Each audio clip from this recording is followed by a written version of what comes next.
Okay, welcome to all of you. देखिए, हमारा जो टॉपिक चल रहा है फोटोसिंथेसिस। इसमें पहले हमने लाइट रिएक्शन को डिस्कस कर लिया था और लास्ट क्लास में हमने डार्क रिएक्शन के बारे में डिस्कशन था हमारा। और हमने देखा था कि जो लाइट रिएक्शन के प्रोडक्ट्स थे और specially it was ATP and NADPH जो कंज्यूम हो रहे थे कार्बन को एसिमिलेट कराने के लिए। और कार्बन का जो एसिमिलेशन था वो एक कंप्लीट साइकिल था। साइकिल हमने इसलिए बोला क्योंकि जो एक्सेप्टर मॉलिक्यूल है वो वापस से रीजनरेट होता है। मींस जो राइबोलोज 1,5 बिस फॉस्फेट है वो CO2 को एक्सेप्ट करता है और अल्टीमेटली वापस RUBP है वो बन करके आता है। तो इसलिए वो साइक्लिक हो जाता था। यहाँ पे हमने देखा था कि पहली स्टेप जो कि कार्बोक्सिलेशन स्टेप थी, उसमें पर्टिकुलर जो एंजाइम है वो अपनी कार्बोक्सीजनेज एक्शन की वजह से, क्योंकि एंजाइम हमने रूबिस्को लिया था और रूबिस्को का जो नेचर है वो ड्वेल था कि भाई वो कार्बोक्सिलेशन भी करता है, ऑक्सीजनेशन भी कर सकता है। बट जब कंडीशंस कार्बोक्सिलेशन के लिए फेवरेबल होते हैं, हम रेगुलेशन में उन चीज़ों को डिस्कस करेंगे कि कौन सी कंडीशन होने पे रूबिस को कार्बोक्सिलेशन करता है और कौन सी कंडीशंस के अंदर वो ऑक्सीजनेशन करता है। लेकिन कार्बन को जोड़ने के एंगल से अगर हम जाएं तो हमें पता लगेगा कि रूबिस को अपनी कार्बोक्सीजनेज एक्शन की वजह से RUBP के साथ में CO2 को ऐड करता है। तो इंटरमीडिएट जो कंपाउंड बन रहा था that was unstable because of instability of the bondings और हाई एनर्जी स्टेटस की वजह से वो जल्दी ही स्प्लिट हो रहा था। और इंटरमीडिएट जो था वो हमारे पास 6 कार्बन स्केलेटन था and the 6 carbon skeleton was getting split into 3 carbon skeleton और वो था आपके पास ग्लिसरॉल्डिहाइड 3-फॉस्फेट। तो जो 3-फॉस्फोग्लिसरेट बन रहा था वो अल्टीमेटली हमने देखा कि उसका काफी सारा कॉम्बिनेशन हमने डिस्कस किया था कि ट्रायोज शुगर हैं वो भी हमारे पास बन रहे थे, ट्रायोज आपस में आइसोमरेज भी हो रहे थे, टेट्रोज, पेंटोज, हेप्टोज, ये सारी शुगर्स वहां पे बन भी रही थी। और लास्ट में हमने देखा कि RUBP रीजनरेट हो रहा था।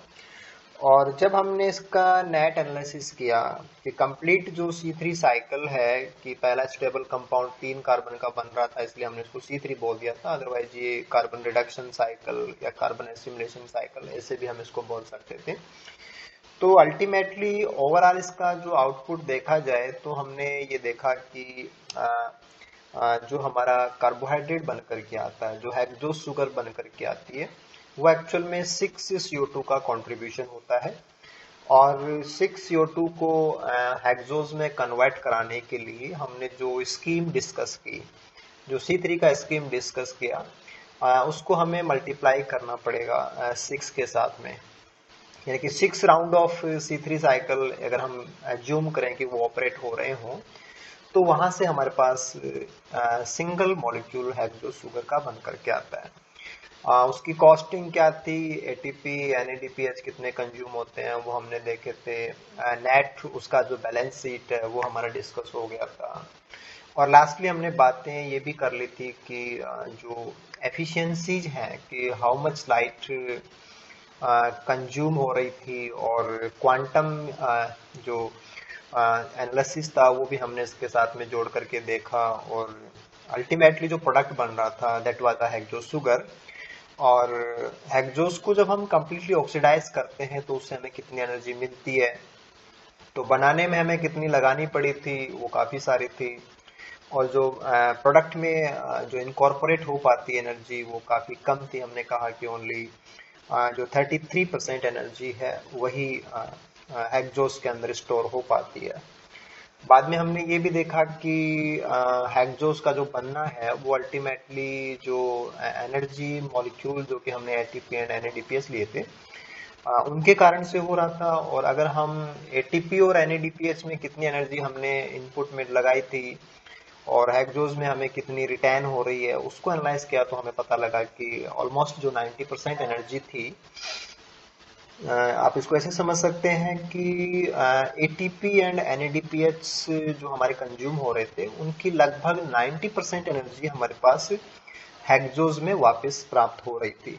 तो काफी सारा एनर्जी जो कि एक बार तो कहते हैं कि भाई फोटोसिंथेसिस में जितनी लगी, फोटोन जितने कंज्यूम हुए थे उसका तो 33% ही था, और एटीपी एनएडीपीएच का 90% था।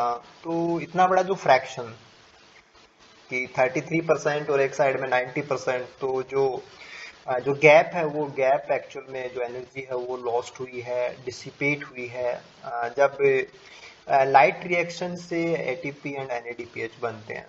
अदरवाइज लाइट के बाद का सीन देखें हम कि एटीपी एंड एनएडीपीएच वो तो लगभग 90% अपना कंट्रीब्यूशन है वो हेक्सोस में दे ही रहे थे।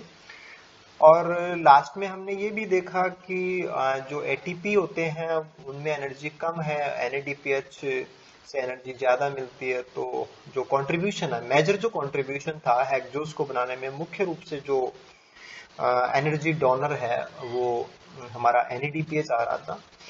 तो ये काफी सारी बातें कि एक्चुअल में हमारा साइकिल क्या था, ऑपरेट कैसे होता है, उसमें कहाँ क्या क्या पार्ट्स हैं, कौन से पार्ट में क्या होता है, वो सारा हमने देखा। उसका बैलेंसिंग देखा, उनके आउटपुट हमने देखे, और एफिशिएंसीज के रिगार्डिंग हमारी बातें हो गई थी।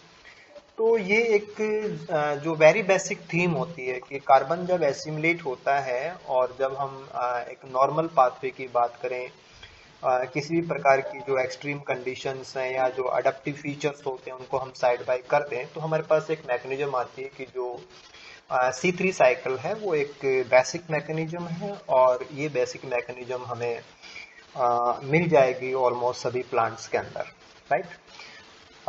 इसके बाद में जो दूसरी चीज हमें डिस्कस करनी होती है, क्योंकि ऑलमोस्ट जब हमने बायोकेमिस्ट्री डिस्कस किया था या हम यहाँ प्लांट फिजियोलॉजी के अंदर जब भी हम किसी पर्टिकुलर मैकेनिज्म को या पाथवे को डिस्कस करेंगे, तो हमारा जो टारगेट है कि कंपटीशन एग्जाम्स के इस सिनेरियो में हमें ये भी पता होना चाहिए कि जो मेजर जो क्वेश्चन राइजिंग पार्ट्स हैं वो क्या हैं, और रिपीटेडली क्वेश्चन कहाँ से ज़्यादा पूछे जा रहे हैं और उनका लेवल क्या रहता है। तो फोटोसिंथेसिस अपने आप में बहुत इंपॉर्टेंट सेक्शन हो जाता है प्लांट फिजियोलॉजी का, जहाँ से ऑलमोस्ट पेपर्स में क्वेश्चन रहता है। अभी डिपेंड करता है कि in which paper it may be asked from light reaction, it may be asked from photo damage, it may be asked from dark reaction, or it may be asked from control of the reactions, वहां से भी आ सकता है। और logically और थोड़ा सा अगर हम पीछे के पेपर्स को एनालाइज करते हुए चीजों को देखें तो ऐसा लगेगा कि जो कंट्रोल मैकेनिज्म्स होते हैं, जो रेगुलेशन मैकेनिज्म्स होती हैं, वो थोड़ी सी ज्यादा वेटेज रख रही हैं, और बार बार CSIR उन चीजों को ज्यादा पूछ रहा है। तो अगला हमारा जो सेक्शन होगा कि आज की क्लास में हम जो बातें करेंगे वो यही रहेंगी कि हमारा जो C3 साइकिल था वो कंट्रोल कैसे होता है। C3 साइकिल के अंदर जो भी हमने देखा था कि जो C3 साइकिल है वो कंट्रोल कैसे होता है, तो उसकी कंट्रोल करने की जो मैकेनिज्म्स हैं उनको हम यहाँ पे डिस्कस करेंगे। और हमारा टॉपिक होगा regulation of the Calvin cycle, ठीक है। तो जैसा कि कल हमने देखा था कि एक कॉम्प्लेक्स मैकेनिज्म थी, कॉम्प्लेक्स साइकिल था, काफी सारे कन्वर्जन, इंटर कन्वर्जन भी थे यहाँ पे, रीजनरेशन भी था। और जब भी हम किसी बायोकेमिकल पाथवे की तरफ जाते हैं, किसी साइकिल की तरफ जाते हैं, तो each and every step is catalysed by particular enzyme. तो काफी सारे एंजाइम्स हैं वो वहाँ पे काम कर रहे होते हैं, और किसी भी पाथवे को जब हम कंट्रोल के एंगल से डिस्कस करते हैं तो कंट्रोल करने का जो काम होता है वो स्पेसिफिक एंजाइम्स को कंट्रोल करके ही किया जाता है। तो यहाँ भी हमें कुछ खास एंजाइम पे फोकस करना है कि C3 साइकिल के कौन से एंजाइम हैं, और वो इसको कंट्रोल करने के लिए उनके क्या कंडीशंस होनी चाहिए, और कौन सी कंडीशन में एंजाइम ऑन होता है, ऑफ होता है, वो हम यहाँ पे डिस्कस करेंगे। और बोलिए।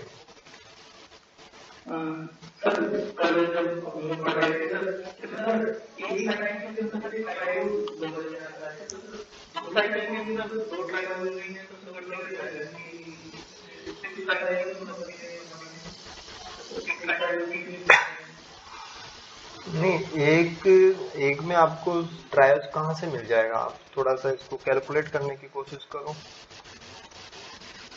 आप क्या कर रहे थे? देखो, आप ये पुट कर रहे थे, ठीक है, और आपको वापस क्या मिल रहा था? 5 कार्बन आप आरयूबीपी में यूज कर रहे हो। आरयूबीपी 5 कार्बन का ही है, और आरयूबीपी ही आपको वापस मिल जाता है। और आप एक बार में क्या करते हैं? एक कार्बन उसके साथ में ऐड कराते हैं, तो यहां आपके पास कितना कितना जमा होगा? सिंगल कार्बन जमा होगा। क्या?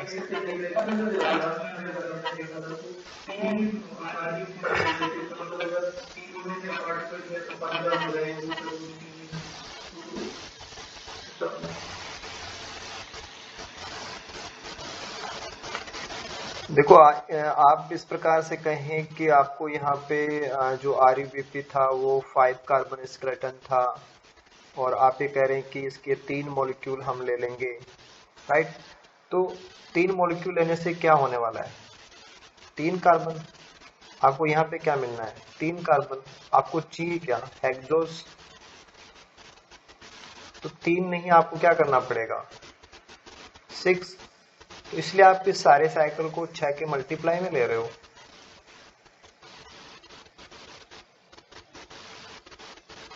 समझ पा रहे हो बात को? भाई, एक बार में हमारा जो एक आरयूबीपी है वो एक ही CO2 को कैच करता है, और आप पूरा पाथवे की कॉम्प्लेक्सिटी को आप इग्नोर कर दो। आप ये कहते हैं कि हम 5 वाला इसमें डालते हैं और 5 वाला हम इसमें से वापस निकाल लेते हैं, और बीच में करता क्या है? एक इसमें ये पकड़ के अंदर लेता है, और वही इसमें से साइड में निकालते हो आप। और आप जिसको यहाँ पे आउटपुट चाह रहे हो वो हेक्सोस है। जो आउटपुट आप चाह रहे हो ना, वो आउटपुट है हेक्सोस, यानी कि 6 कार्बन का स्केलेटन होना चाहिए। तो आपको ये एक एक बार कितनी बार डालना पड़ेगा? 6 टाइम डालना पड़ेगा। तो ये 5-5 वाले कितने यूज करने पड़ेंगे? 6 यूज करने पड़ेंगे। तभी तो आपके पास ये 1 गुणा 6 यानी कि 6 कार्बन एक्स्ट्रा बचेंगे ना। कि आपने इधर से 30 और प्लस 6 और 30 आपने वापस इसमें से माइनस कर दी, कि 30 प्लस 6, और आप यहाँ पे जो चाहते हैं वो 6 हो, और आप इसमें से माइनस कितने कर रहे हैं? 30 वापस माइनस कर रहे हैं, क्योंकि ये तो रीजनरेट हो रहा था, इसलिए आप इसको 6 से मल्टीप्लाई कर रहे हो। यानी कि बेसिकली आप ऐसे समझो कि एक बार में जो साइकिल चलाते हो उसमें ये था कि एक आरयूबीपी एक CO2 को कैच करता है, तो उससे तो आपने एक कार्बन ही तो जोड़ा ना। तो आपको 6 कार्बन जोड़ने हैं, तो आपको मल्टीप्लाई कितनी बार करना पड़ेगा? 6 टाइम करना पड़ेगा, ठीक है भाई? अरे, आप उन चीजों को इग्नोर ऐसे कर सकते हो ना कि आपके पास ये कि इसमें कुछ भी हो रहा हो, आप इसमें डालते भी 5 हैं, आपको निकल भी 5 ही जाते हैं इधर, ठीक है? तो जो डाला वो तो निकल गया, रीजनरेट हो गया। अब आपने इसमें और क्या डाला? एक कार्बन, तो निकलता क्या है? साइड में एक कार्बन। आपको यहाँ पे 6 कार्बन चाहिए, तो ये सारा सिस्टम आपको 6 बार चलाना पड़ेगा। भाई, ये तो समझ में आता है कि आरयूबीपी 5 कार्बन का है, और ये भी समझ में आता है कि CO2 1 कार्बन का है। तो हुए कितने? 6, और 6 में से 5 आपको वापिस चाहिए। तो आपने हासिल क्या किया? 1, और आपको हासिल करने 6। तो आपको कितने बार करना पड़ेगा ऐसा काम? 6 बार करना पड़ेगा। वो इश्यू नहीं है, इतना समझ लेना जरूरी होता है, ठीक है? डाउट नहीं रहना चाहिए। लेकिन मेन चीज यही थी कि जो चीज आप यूज करते हो वो आपके पास दोबारा आ जाती है, और जो आप चाहते हो वो हेक्सोस है, और जो डालते हो वो CO2 है, ठीक है ना?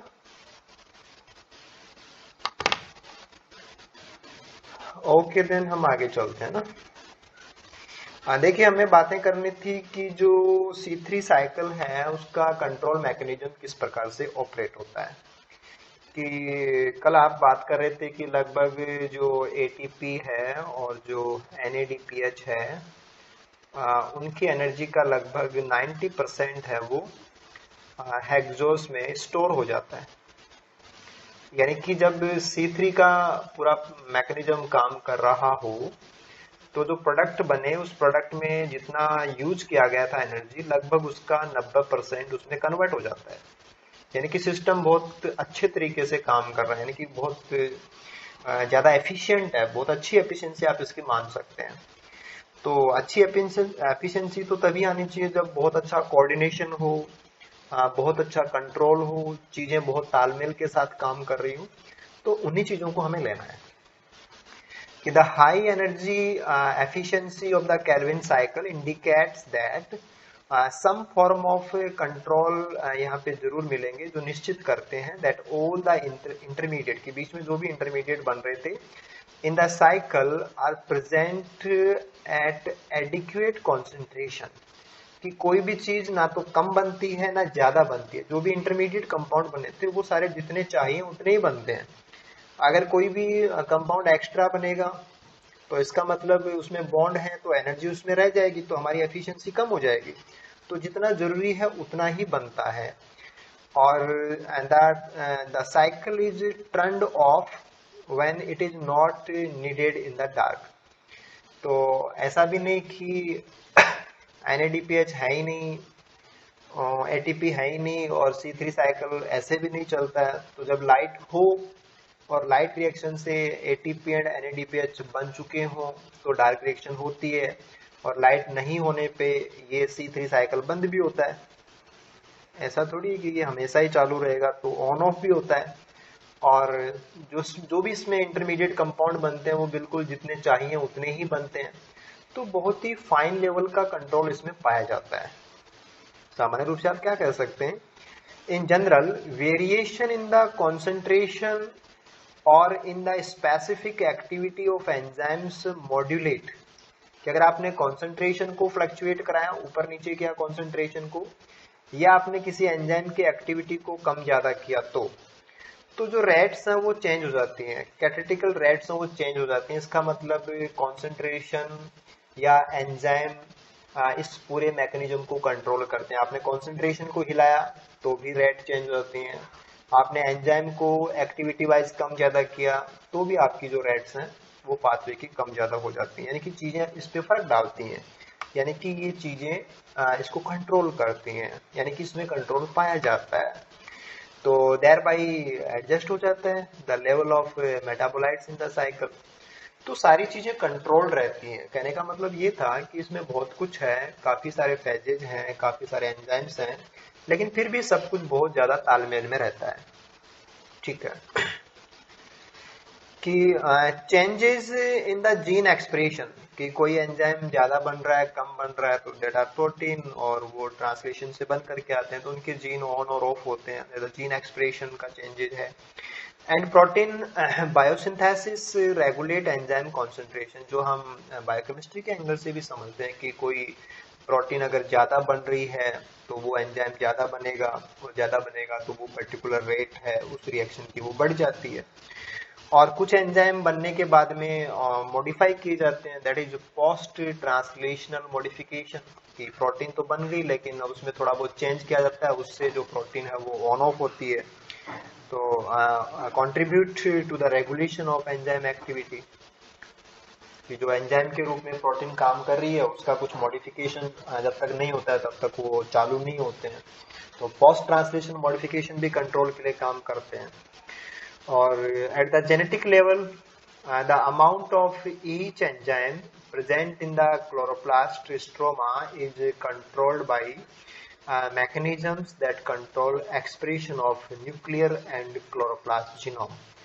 तो न्यूक्लियर जीन्स को कंट्रोल करने वाली मैकेनिज्म और क्लोरोप्लास्ट यानी कि जो CpDNA है वहाँ के जीन्स को कंट्रोल करने वाली चीजें जो पर्टिकुलर हमारा जो मैकेनिज्म है उसको भी कंट्रोल करती है, यानी कि हमारे मैकेनिज्म के अंदर न्यूक्लियर जीन और क्लोरोप्लास्ट जीन से जो प्रोटीन बनती है वो एक एंजाइम्स के रूप में यहाँ पे काम करती हैं। ठीक है। देन हम बात करें कि जो शॉर्ट टर्म रेगुलेशन है, कि अभी अभी कुछ फर्क पड़ा और उससे कुछ चेंज हो जाए, this is short term control of Calvin cycle is achieved. वो आपको कब मिलेगा? By several mechanisms that optimise the concentration of intermediate. यानी कि पहला जो लेवल है कि इंटरमीडिएट अगर कम हुए तो साइकिल स्पीड डाउन हो जाएगा, और इंटरमीडिएट्स अगर कंसंट्रेशन उनकी बढ़ जाए तो जो ओवरऑल जो रेट है पाथवे की वो बढ़ जाती है। हाँ, लेकिन ऐसा नहीं कि आपने इंटरमीडिएट बहुत सारे दे दिए तो स्पीड बहुत ज्यादा बढ़ जाएगी, ऐसा नहीं होता, क्योंकि हमें पता है कि जो एंजाइम कैटालाइज रिएक्शंस हैं वो सबस्ट्रेट कॉन्सेंट्रेशन के लिए एक सेचुरेशन बिहेवियर देती हैं। तो these mechanisms minimize reaction operating in opposing directions। देखिए अगर X कन्वर्ट होकर के Y में कन्वर्ट होता है और Y वापस X में कन्वर्ट होता हो तो this is a by directional reaction, कि ये फॉरवर्ड भी होती है और बैकवर्ड भी होती है। अगर आपने X की कॉन्सेंट्रेशन को इंक्रीज कर दिया, अगर X की कॉन्सेंट्रेशन इंक्रीज हो जाए तो जो नतीजा निकलता है कि ओवरऑल जो रिएक्शन है वो फॉरवर्ड ज्यादा तेजी से होने लग जाती है। तो अगर कोई इंटरमीडिएट ज्यादा बन रहा है तो उससे जो प्रोडक्ट बनता है उस साइड में, यानी कि फॉरवर्ड जो रिएक्शन है वो बढ़ने लग जाएगी, यानी कि ऐसा लगेगा कि जो पाथवे है वो आगे की तरफ जा रहा है। ठीक है, विच वुड वेस्ट रिसोर्सेज।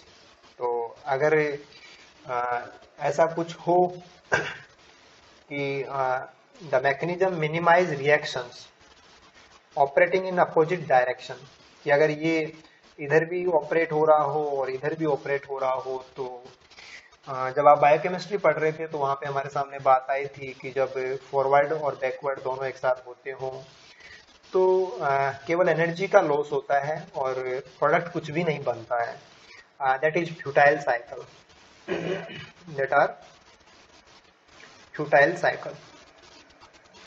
तो वहां एनर्जी का लॉस हो गया है और जो डाला वही वापस बन गया और जो बना था वही वापस प्राप्त हो गया। तो फॉरवर्ड एंड बैकवर्ड जब काउंटर बैलेंस हो जाती हैं तो ओनली जो होता है वो होता है एनर्जी लॉस। तो एनर्जी लॉस होती है तो एफिशिएंसीज वगैरह डाउन अप हो जाती है ना।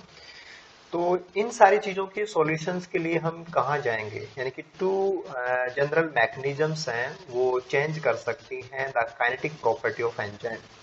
कि C3 साइकिल के जो एंजाइम्स हैं अगर हम उनके कंसिडरेशन के पॉइंट ऑफ व्यू से देखें तो वन इज की the transformation of covalent bonds such as the reduction of disulphides. की जो एंजाइम्स हैं डेफिनेटली वो प्रोटीन है, उनमें अमीनो एसिड्स हैं और जो सिस्टीन वाले अमीनो एसिड होते हैं उनकी साइड चेन में सल्फाइड ग्रुप प्रेजेंट है। ठीक है, तो जो डाइसल्फाइड बॉन्ड्स हैं उनका reduction and the carbamylation of the amino group which generate a chemically modified enzyme. तो जो प्रोटीन या जो एंजाइम्स C3 के लिए काम करते हैं उनके डाइसल्फाइड बॉन्ड्स का रिडक्शन हो जाए, ये एक काम हो सकता है, या उनका कार्बोमाइलेशन हो जाए, उससे कंट्रोल हो सकता है। ऐसे ही और क्या हो सकता है, the modification of non covalent interaction, जैसे कि बाइंडिंग ऑफ मेटाबोलाइट्स और चेंज इन द कंपोजिशन, कि बॉन्ड नहीं बन रहा है, वीक इंटरेक्शंस हैं वो फ्लक्चुएट कर रही हैं, उससे भी एंजाइम की एक्टिविटी वो प्रभावित हो सकती है। तो इन सब के अलावा in addition the binding of enzymes to the thylakoid membrane, क्योंकि C3 की बात हो रही है तो it is operating in stroma, कि ये पाथवे स्ट्रोमा में हो रहा है और यहाँ जो एंजाइम काम करते हैं वो थाइलेकोइड मेम्ब्रेन से बाइंड हो जाएंगे तो enhance the efficiency of Calvin cycle. तो उससे कैल्विन साइकिल की एफिशिएंसी वो बढ़ जाती है।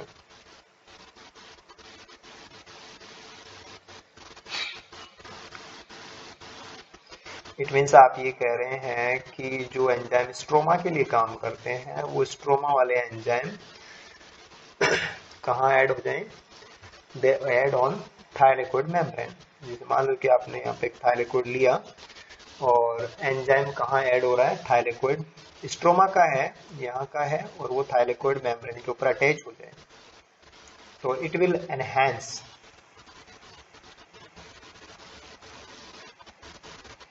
The C3 cycle।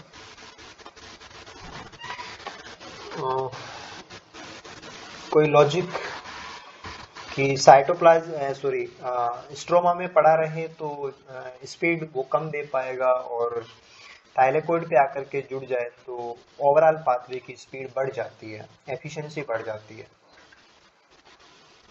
कोई कारण बता सकते हैं?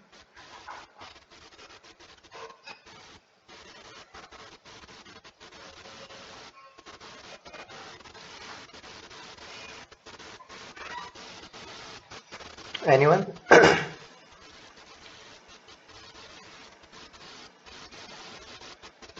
साहिन?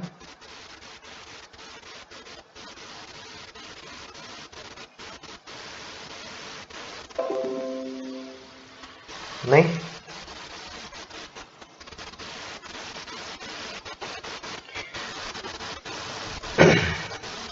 ठीक है।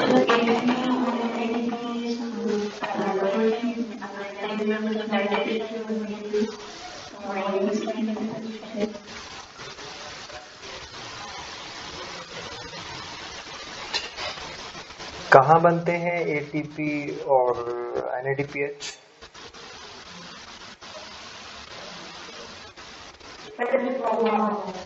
स्ट्रोमा में। देखो कुछ ऐसे समझने की बात है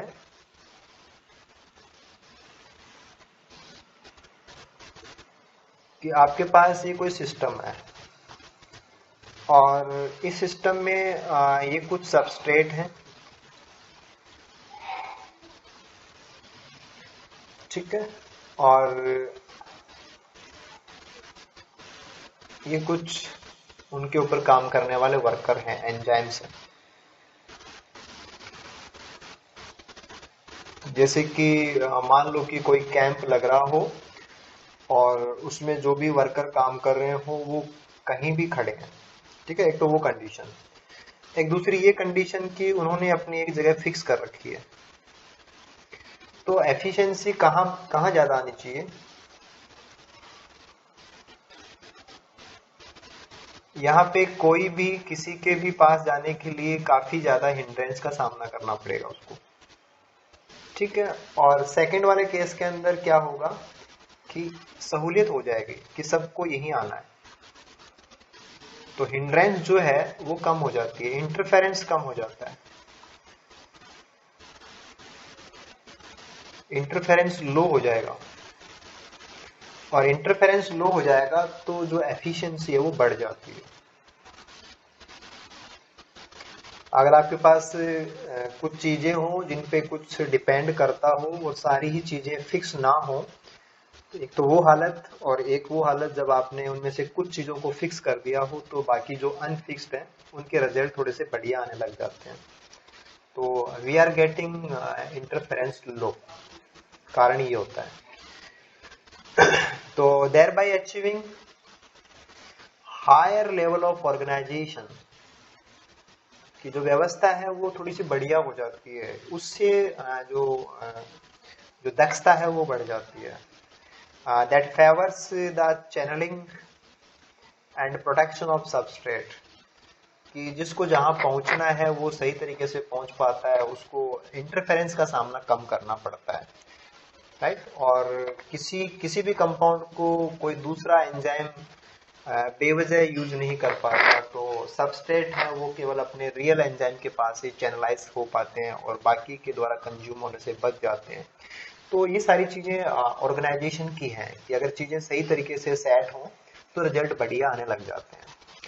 ओके, अब हम यहाँ की जो मेन मैकेनिज्म थी उन पे चलते हैं कि कुछ एंजाइम्स हैं, these enzymes are of C3 cycle के एंजाइम है, यानी कि डायरेक्ट रिएक्शन के एंजाइम है। तो एंजाइम तो है डार्क रिएक्शन के, बट इनका कंट्रोल कि एंजाइम ऑन होंगे या ऑफ होंगे वो डिपेंड करता है लाइट के ऊपर। तो लाइट के ऊपर डिपेंड होने वाले एंजाइम्स हैं, लेकिन वो हैं कहाँ के? डार्क वाले एंजाइम है। तो डार्क रिएक्शन के एंजाइम, लेकिन they are controlled by light. हालांकि डार्क रिएक्शन में लाइट का सीधा सीधा कोई रोल नहीं है। एक तो कल आपने ये देखा था कि जो हमारे NADPH हैं, ATP हैं, वो लाइट से बन करके आते हैं, तो एनर्जी लाइट की ही होती है, ये बात तो कल समझ में आ गई थी। और अब जो एंजाइम है वो ऑन होंगे या ऑफ होंगे, ये भी लाइट से ही कंट्रोल होता है। कि एंजाइम को काम तो करना है अंधेरे में, अंधेरे वाले सिस्टम के लिए काम कर रहे हैं, डार्क रिएक्शन के लिए काम कर रहे हैं, लेकिन वो ऑन हो या वो ऑफ हो, ये डिपेंड करता है कि लाइट है या नहीं।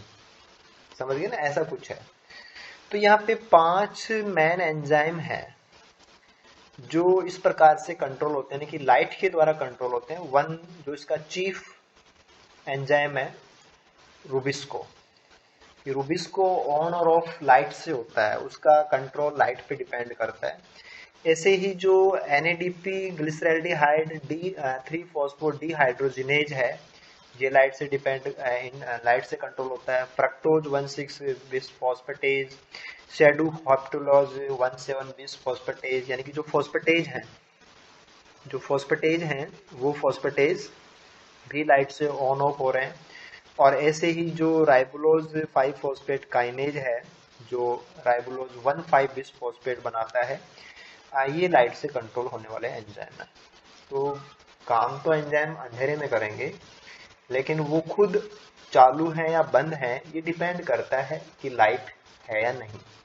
तो काम उनको अंधेरे में करना है, लेकिन उनको ऑन ऑफ करने वाला लाइट होता है। समझ पा रहे हैं? ठीक है। अब हम यहाँ पे देखेंगे कि जो ये 4 एंजाइम है, रूबिस्को को छोड़ दे तो बाकी बचे हुए 4, तो NADP डिहाइड्रोजिनेज वाला, फ्रक्टोज फॉस्फेटेज वाला, सेडुहेप्टोलोज फॉस्फेटेज और काइनेज, ये चारों enzyme, the last 4 enzymes contain, इनमें क्या मिलेगा? 1 और मोर डाइसल्फाइड ग्रुप्स हैं इनके अंदर। ठीक है, डाइसल्फाइड कब बनता है? जब एक सल्फाइड्रिल और दूसरा जो सल्फाइड्रिल ग्रुप होता है, ये जब ऑक्सीडाइज हो जाते हैं, जब ये ऑक्सीडाइज हो जाते हैं तो इनसे क्या बन जाएगा? ये सल्फर इस सल्फर के साथ में कोवलेंट बॉन्ड बना लेता है, जिसको अपन डाइसल्फाइड लिंकेज बोलते हैं। This is disulphide linkage. तो दे हैव डाइसल्फाइड बॉन्ड्स। और कहने का मतलब कि जो ये चारों एंजाइम हैं, इन चारों एंजाइम के अंदर डाइसल्फाइड बॉन्ड्स अब वो पाए जाते हैं। तो ये उनकी रिड्यूस फॉर्म होती है और ये ऑक्सीडाइज फॉर्म होती है, राइट। तो लाइट कंट्रोल करती है, ये लाइट की वजह से होता है। The activity of these 4 enzymes via ferredoxin thioredoxin system, कि फेरिडोक्सिन थ्रियोडोक्सिन जो प्रोटीन्स हैं, ये क्या करती हैं? इन एंजाइम्स को रिड्यूस फॉर्म में या ऑक्सीडाइज फॉर्म में कन्वर्ट करने का काम करती है। और इनमें भी क्या है? एक covalent thiol based oxidation reduction mechanism पाई जाती है, जो इन्होंने ऑब्जर्व की थी। जब अंधेरा होता है, इन द डार्क, जब अंधेरा होता है और आप डार्क की बात कर रहे हो, इसका मतलब ये हुआ कि ATP और NADPH नहीं बन रहे, नॉट फॉर्मिंग। जो पहले से बने हुए हैं बस वो हैं, और अब और नहीं बन रहे। जैसे मान लो कि अभी अभी शाम हुई है, तो पहले शाम होने से पहले लाइट थी, तो उस समय पे ATP एंड NADPH बन रहे थे, इनका बनना चालू था। लेकिन जैसे ही शाम हुई, अंधेरा हुआ, अब और लाइट रिएक्शन नहीं हो रही है, तो ATP एंड NADPH अब नहीं बन रहे हैं। और जैसे हम कहें कि अब काफी ज्यादा टाइम हो गया शाम को हुए हुए, रात हो चुकी है या मिडनाइट हो चुकी है, तो उस समय पे ना तो ATP बन रहा है ना NADPH बन रहा है, तो इन दैट कंडीशन, ऐसी कंडीशन के अंदर कि जब हमारे पास एनर्जी ही प्रेजेंट नहीं है, कि ना तो एटीपी है ना NADPH है, तो जब एनर्जी ही नहीं है तो डार्क रिएक्शन हो या ना हो, डार्क रिएक्शन को ऑफ होना चाहिए या ऑन होना चाहिए?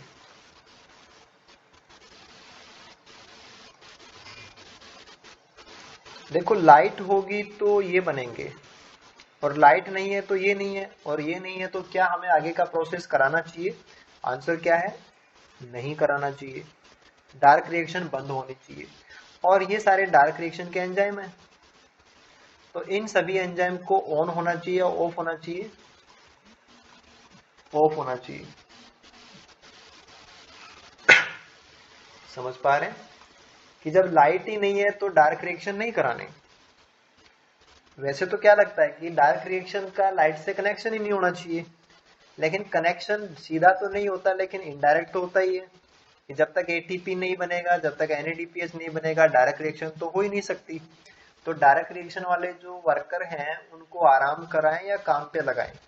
आंसर क्या है कि उनको आराम कराना है, उनको रेस्ट करना चाहिए, वो ऑफ होने चाहिए, राइट। तो इनको ऑफ कैसे किया जाता है? यानी कि ये तो हमारा कंक्लूजन हो गया कि अगर अंधेरा है तो अंधेरे के अंदर हमारे एंजाइम्स को बंद हो जाना चाहिए। तो दीज रेसिड्यूज, यानी कि जो सल्फ हाइड्रल ग्रुप्स हैं, इनकी बात हो रही है। These residues exist in the oxidise state, this one, कि जब डार्क होता है तो वो इस कंडीशन में है, विच रेंडर द एंजाइम इनएक्टिव। और हमें यही चाहिए था कि हमें अंधेरे के अंदर डार्क रिएक्शन वाले एंजाइम बंद चाहिए, क्योंकि एंजाइम काम करेंगे तो एटीपी मांगेंगे, NADPH मांगेंगे, वो अंधेरे में कहां से बनेंगे, इसलिए अंधेरे में एंजाइम्स को बंद करना है। तो बंद कैसे होंगे एंजाइम? उनके सल्फ हाइड्रल क्या हो जाएं? ऑक्सीडाइज हो जाएं, ठीक है। तो अंधेरे में एंजाइम को बंद रखना है, और बंद रखने के लिए क्या जरूरी है कि हमारे एंजाइम्स का जो सल्फ हाइड्रल ग्रुप्स हैं वो ऑक्सीडेटिव कंडीशन में चले जाने चाहिए, अंधेरे में हालत ये होनी चाहिए, ठीक है। और लाइट में इसका उल्टा होना चाहिए कि इन द लाइट, लाइट होते ही तो एटीपी भी बन रहे हैं, NADPH भी बन रहे हैं, तो जब बन रहे हैं तो फिर खाना बनाइए, खाना बनाइए इसका मतलब डार्क रिएक्शन को चालू कराइए। तो डार्क रिएक्शन को ऑन करना है तो रूबिस को भी चालू होना चाहिए, और ये सब चालू हो जाने चाहिए। तो कहने का मतलब ये था कि हम केवल इसको बोलते डार्क रिएक्शन है, बाकी इसका सारा का सारा जो डिपेंडेंसी है वो तो लाइट पे ही है, कि लाइट में अगर पहले कुछ बन चुका है तब तो ये भी हो जाएगा, और लाइट ही नहीं है तो फिर ये इसके होने का कोई मतलब नहीं है, तो ये सब बंद रहना चाहिए। तो in the light the sulphydryl जो ऑक्सीडाइज कंडीशन में चले गए थे वो वापिस से reduce to this condition, sulphydryl condition के अंदर। तो जो डाइसल्फाइड लिंकेज बन गया था वो टूट जाता है, और ये सल्फ हाइड्रल कंडीशन में रिवर्ट हो जाता है। यानी कि जैसे ही आप लाइट की बात करेंगे तो लाइट कंडीशन के अंदर ये वापस से इसमें कन्वर्ट हो जाता है, तो ऑक्सीडाइज फॉर्म वापस से रिड्यूस हो जाती है। दिस रिडॉक्स चेंज, कि एक बार रिड्यूस से ऑक्सीडाइज में कन्वर्ट होता है, फिर ऑक्सीडाइज फॉर्म रिड्यूस में कन्वर्ट होती है, तो रिडक्शन एंड ऑक्सीडेशन दोनों साथ में है, उसके लिए है redox change. Leads the activation of enzyme, तो the resolution of the crystal structure of each member of the pyridoxine production system and the target enzyme fructose 1,6 biphosphatase है and malate dehydrogenase है, वहां से हमें कुछ इंफॉर्मेशन प्राप्त होती है कि वो किस प्रकार से कंट्रोल होते हैं। यहाँ इस फिगर से आप डायरेक्टली इसको समझ सकते हैं कि पूरा जो मैकेनिज्म है वो इस प्रकार से होगा। ये हमारे एंजाइम है, टारगेट एंजाइम, वेरी लास्ट में जिनको दिखा रखा है कि these are the target enzyme, ठीक है। और जब हम बात करें कि डार्क है, कि इन डार्क में हमारे एंजाइम बंद होने चाहिए, ठीक है। और जब लाइट है तो लाइट में हमारे एंजाइम यानी कि डार्क रिएक्शन के एंजाइम वो ऑन होने चाहिए। ये तो हमारा कंक्लूजन है कि लाइट में क्या होना चाहिए, डार्क में क्या होना चाहिए। अब बात ये आती है कि अंधेरे में हमारा एंजाइम बंद होगा कैसे। आपको चाहिए कि उसमें डाइसल्फाइड बॉन्ड बन जाना चाहिए, और उसमें डाइसल्फाइड बॉन्ड कैसे बनेगा। डाइसल्फाइड बॉन्ड कैसे बनेगा, जब उसके जो सल्फ हाइड्रिल है वो रिड्यूस हो जाए। और इनके सल्फ हाइड्रिल को रिड्यूस कैसे किया जाएगा, यानी कि जो रिड्यूस फॉर्म है उसको वापस से ऑक्सीडाइज कैसे किया जाएगा, इस चीज को हम समझने की कोशिश करेंगे इस डायग्राम से। देखिए, जैसे इसको एक साइड से समझिए कि लाइट प्रेजेंट है, लाइट प्रेजेंट है, इसका मतलब हमारा एंजाइम चालू हो जाना चाहिए, राइट। एंजाइम को ऑन होना है, यानी कि लाइट से पहले हमारा एंजाइम बंद पड़ा है। तो होना तो ये है कि जैसे ही लाइट आई, लाइट के आते ही हमारा इनएक्टिव एंजाइम यानी कि ये चारों एंजाइम ऑफ से ऑन में कन्वर्ट हो जाने चाहिए, राइट।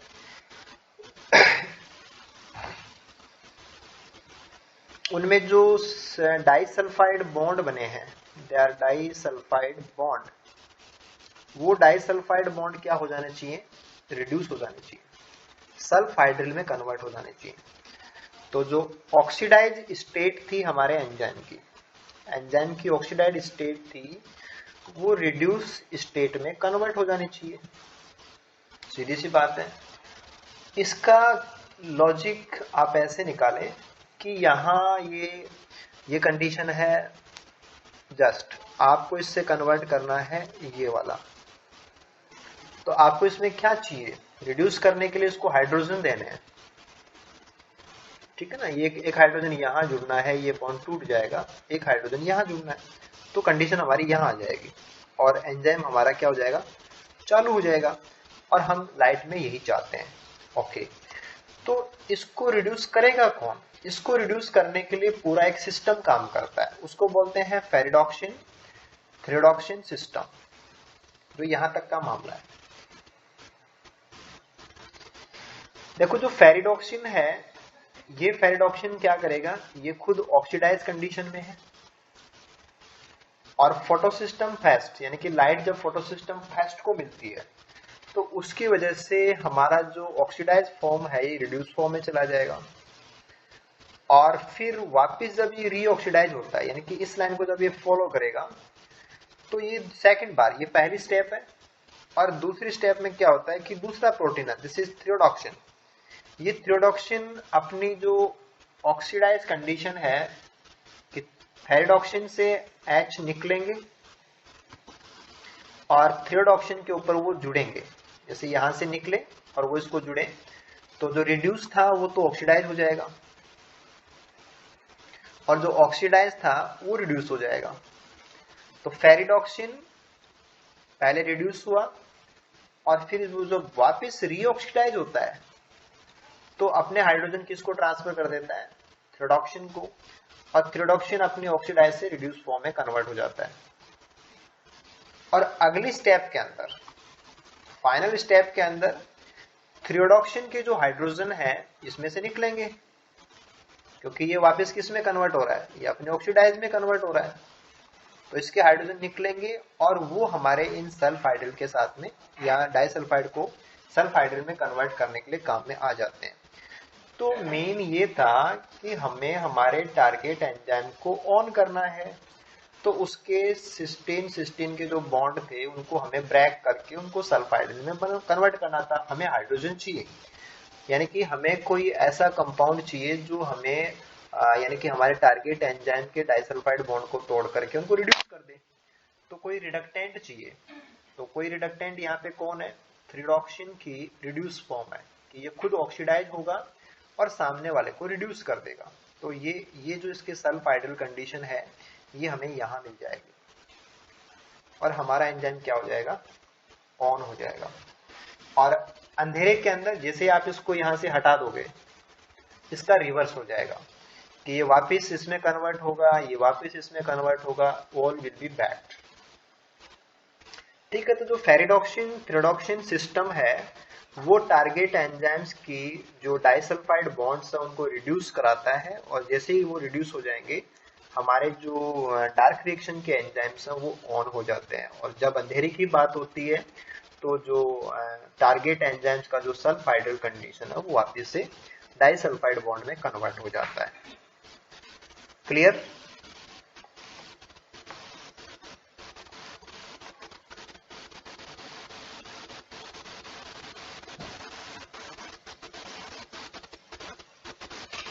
ठीक है ना, कोई दिक्कत तो नहीं है?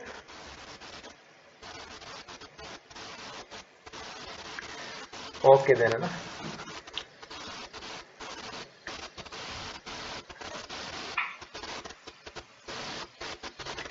ठीक है, तो हमने यहाँ पे 5 एंजाइम्स की बात की थी, और उनमें से 4 के बारे में तो हमने डिस्कशन किया कि उनका कंट्रोल तो फेरिडॉक्सिन थ्रियोडॉक्सिन सिस्टम से होता है, और एक एंजाइम आपके पास बच गया, दैट वाज रुबिस्को। और रुबिस्को का कंट्रोल कैसे होता है ये हम यहाँ पे डिस्कस करेंगे। ठीक है, तो रुबिस्को की जो एक्टिविटी होती है कि वो काम करेगा या नहीं करेगा, इंक्रीजेज इन द लाइट। तो अंधेरे में इसको भी नहीं काम करना, क्योंकि एटीपी और एनएडीपीएच बनेंगे तभी तो रुबिस्को को काम करना, वरना क्यों करना।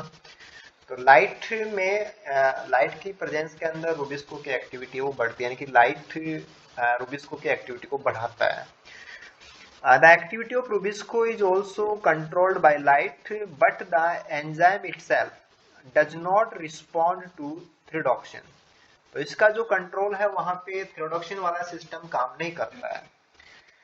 तो जो ये कुछ साइंटिस्ट हैं, जॉर्ज लॉरिमर एंड उसके साथी लोग, found that Rubisco is activated when, Rubisco चालू कब होता है, व्हेन एक्टिवेटर CO2। देखो एक्चुअल में रुबिस्को को करना क्या है, रुबिस्को एक एंजाइम है, इसका काम क्या होता है कि RuBP के साथ में CO2 को जोड़ना, यानी कि कार्बोक्सिलेशन करना इसका काम है। तो CO2 इसका सबस्ट्रेट है। देखा जाए तो रुबिस्को जो एंजाइम है उसका एक सबस्ट्रेट तो RuBP है और दूसरा सबस्ट्रेट उसका CO2 है, तो ये दोनों उसके सबस्ट्रेट हैं, राइट। तो हम उस सबस्ट्रेट की बात नहीं कर रहे, सबस्ट्रेट के अलावा a different molecule from the substrate, यानी कि दूसरा मॉलिक्यूल है CO2 का, ये वाला नहीं, सेकंड मॉलिक्यूल लेंगे, कोई दूसरा मॉलिक्यूल है CO2 का, वो इसको कंट्रोल करता है, वो इसको एक्टिवेट करता है, that is the activator CO2 molecule. यानी कि आप ये कह सकते हैं कि एक्स्ट्रा CO2, सिंपल भाषा में क्या कह सकते हैं कि जो इसको चाहिए वो तो वो ले लेगा, इसके अलावा अगर एक्स्ट्रा CO2 है, राइट, तो वो इसके लिए एक्टिवेटर का काम कर रही है।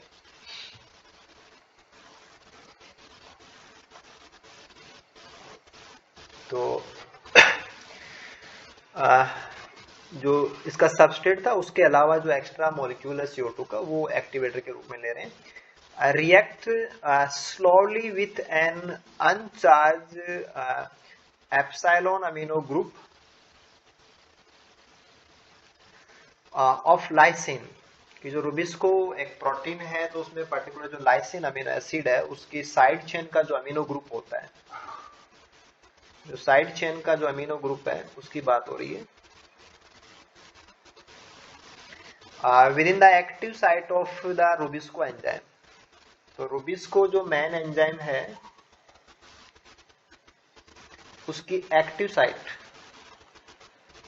अब एक्टिव साइट के ऊपर ही सबस्ट्रेट आता है, अगर सबस्ट्रेट है इसका CO2 भी सबस्ट्रेट है, RuBP भी इसका सबस्ट्रेट है, तो वो लोग भी यहीं आएंगे, और जो एक्टिवेटर CO2 है वो भी यहीं आएगा,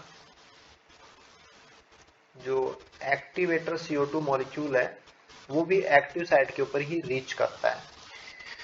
द रिजल्टिंग कार्बामेट डेरिवेटिव, कि जो भी ये CO2 इसके एक्टिव साइट के ऊपर आकर के जुड़ेगा और इस अमीनो ग्रुप से जुड़ेगा तो बनेगा कार्बेमेट। बोलो, हाँ बोलो, कुछ बोल रहे हो क्या?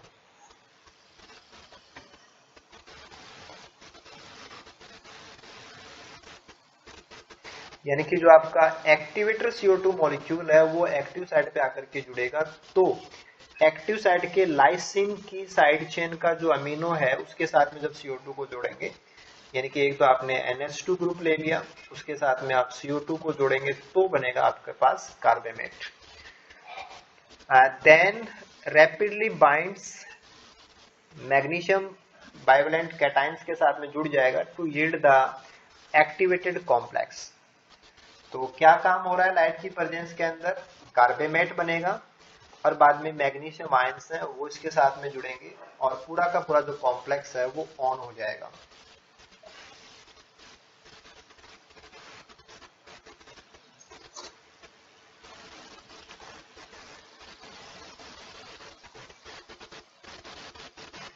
ठीक है, इसको आप डायरेक्टली वैसे भी समझ सकते हैं, यहां से समझ सकते हैं इसको कि ये हमारा टारगेट एंजाइम हो गया रूबिस्को। बाकी का हमने देख लिया कि वो फेरिडॉक्सिन थ्रेडॉक्सिन सिस्टम से वो कंट्रोल हो जाते हैं। रूबिस्को का मामला वैसा नहीं है, रूबिस्को का मामला अलग है। अलग क्या है? उसका कार्बेमाइलेशन होता है। रूबिस्को RUBP पे CO2 को जोड़ता है, वो उसका काम है कि वो करता क्या है, वो कार्बोक्सिलेशन है। और ये बदलता कैसे है, ये खुद चेंज कैसे होता है या ये ऑन ऑफ कैसे होता है, वो इसका कंट्रोल का भाग हो गया। तो वहां कार्बेमाइलेशन है। कार्बेमाइलेशन में क्या हो रहा है कि एक्स्ट्रा जो CO2 मॉलिक्यूल है वो इसकी एक्टिव साइड पे आकर के जुड़ता है, जिधर एक्टिवेटर CO2 मॉलिक्यूल, राइट। तो उसको हम डिस्कस कर रहे हैं। तो रूबिस्को की साइड चेन में पर्टिकुलर जो अमीनो एसिड है लाइसिन, इस लाइसिन की बात हो रही है। और लाइसिन जो अमीनो एसिड है उसकी साइड चेन में है अमीनो ग्रुप। और ये जो अमीनो ग्रुप है इसमें से H+ निकल जाए, दिस इज डी प्रोटोनेशन। इसका प्रोटॉन इसमें से निकल गया, डी प्रोटोनेशन। और डी प्रोटोनेशन होने पे इसकी हालत आ गई NH2, राइट। अब इसके ऊपर CO2 जुड़ रहा है और ये कन्वर्ट हो जाएगा इस कंडीशन में कि ये यहां तक तो ये प्रोटीन थी, साइड चेन में ये अमीनो था और अमीनो के नाइट्रोजन के साथ में CO2 है वो ऐड हो गई। तो यहाँ पे फॉर्मेट हो रहा है कार्बेमेट, ठीक है ना। यहाँ इसकी बात हो रही थी कार्बेमेट का बनना। और अगली स्टेप के अंदर फिर मैग्नीशियम आयंस हैं वो इसके साथ में जुड़ जाएंगे। तो कार्बेमेट तो यहाँ तक बन ही चुका था और मैग्नीशियम आयन इसके साथ में और ऐड हो जाएंगे। अब हमारा एंजाइम ऑन हो जाता है, यानी कि जब लाइट होगी तो हमारे एंजाइम को ऑन होना है। तो लाइट की प्रेजेंस में क्या होगा?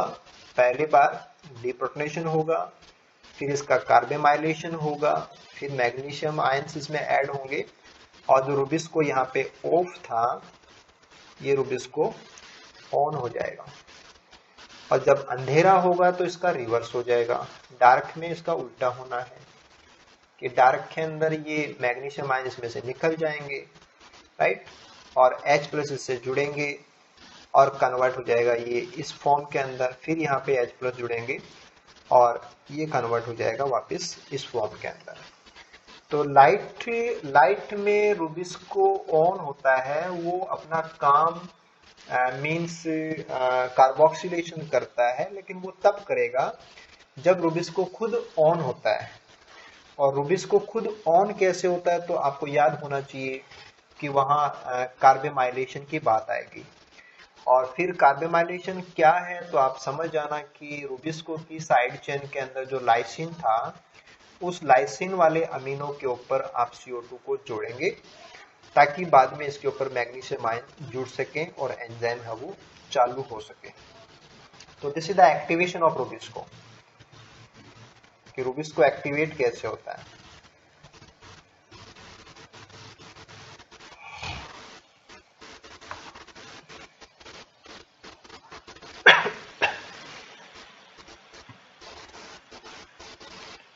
ठीक है, तो रुबिस्को वाली बातें थी और बाकी एंजाइम्स की बातें थी, वहां पे थोड़ा सा अंतर था। यहाँ कार्बोमाइलेशन की बात है, बाकी जगह पे कार्बोमाइलेशन नहीं था, वहां पे फेरिडोक्सिन थ्रोडोक्सिन सिस्टम की बातें आई थी।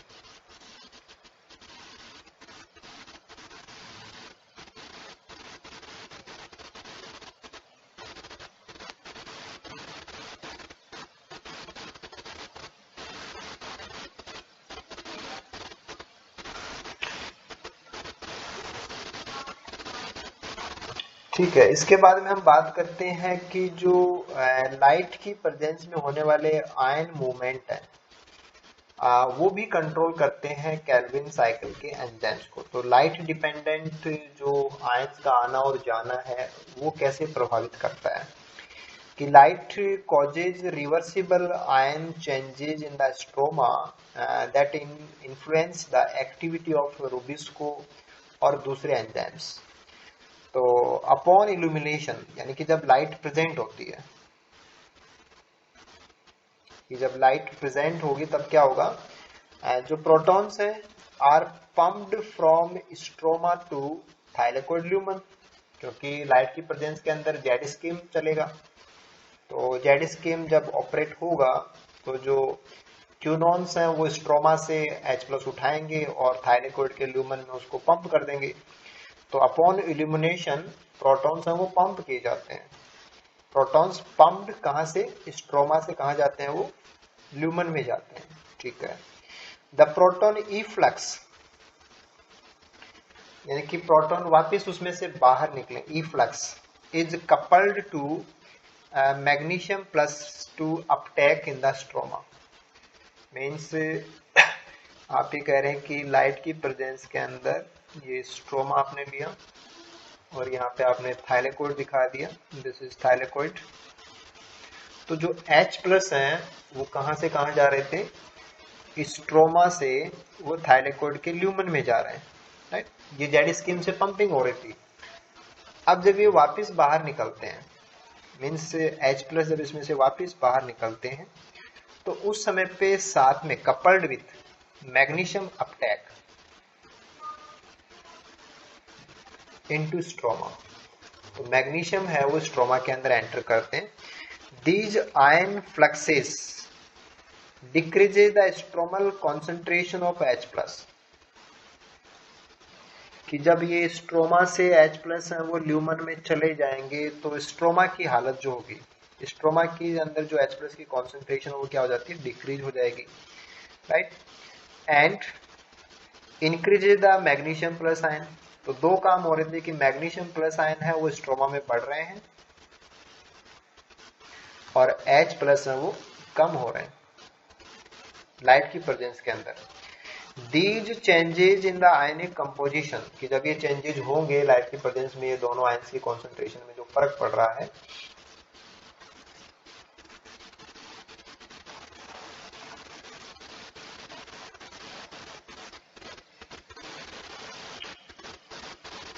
ठीक हाँ क्या, और ये सब चेंज हो जाएगा of the chloroplast stroma are reverse upon darkening. तो डार्क जब होगा तो आयन कॉन्सेंट्रेशन रिवर्स हो जाएगी, मींस जो स्ट्रोमा में मैग्नीशियम प्लस आयन्स हैं वो कम हो जाएंगे और जो H+ है वो वापस बढ़ जाएंगे। तो कौन सी कंडीशन के अंदर आयन्स की हालत है वो क्या होगी, ये थोड़ा सा आप ध्यान दे सकते हैं। सेवरल एंजाइम्स जो कि केल्विन साइकिल के लिए काम करते हैं, जैसे रुबिस्को हो गया, फ्रक्टोज 1,6 बाइफॉस्फेटेज हो गया, ये वाले फॉस्फेटेज हो गए, काइनेज हो गए, जिनको अभी हमने कंट्रोल के लिए लिया था, are more active at pH 8 than pH 7। तो इससे क्या कोरिलेट हो रहा है कि हमारे जब एंजाइम अच्छे तरीके से काम करते हैं तो उनको pH 7 नहीं चाहिए, उनको pH 8 चाहिए। तो pH 7 और pH 8 में क्या अंतर है, जब आप कहते हैं कि pH 7 और आप ये कहते हैं कि pH 7 से ये कन्वर्ट हो रही है pH 8, इसका मतलब H+ आयन की जो कॉन्सेंट्रेशन है वो डिक्रीज हुई है, यस। और हम लाइट की प्रेजेंस में यही कर रहे थे। कि लाइट जब होती है तो स्ट्रोमा में, क्योंकि काम रूबिस्कोक और बाकी को कहाँ करना है, स्ट्रोमा में करना है, तो लाइट जब प्रेजेंट होती है तो स्ट्रोमा में H+ की कॉन्सेंट्रेशन रिड्यूस होती है और मैग्नीशियम +2 की कॉन्सेंट्रेशन राइज होती है।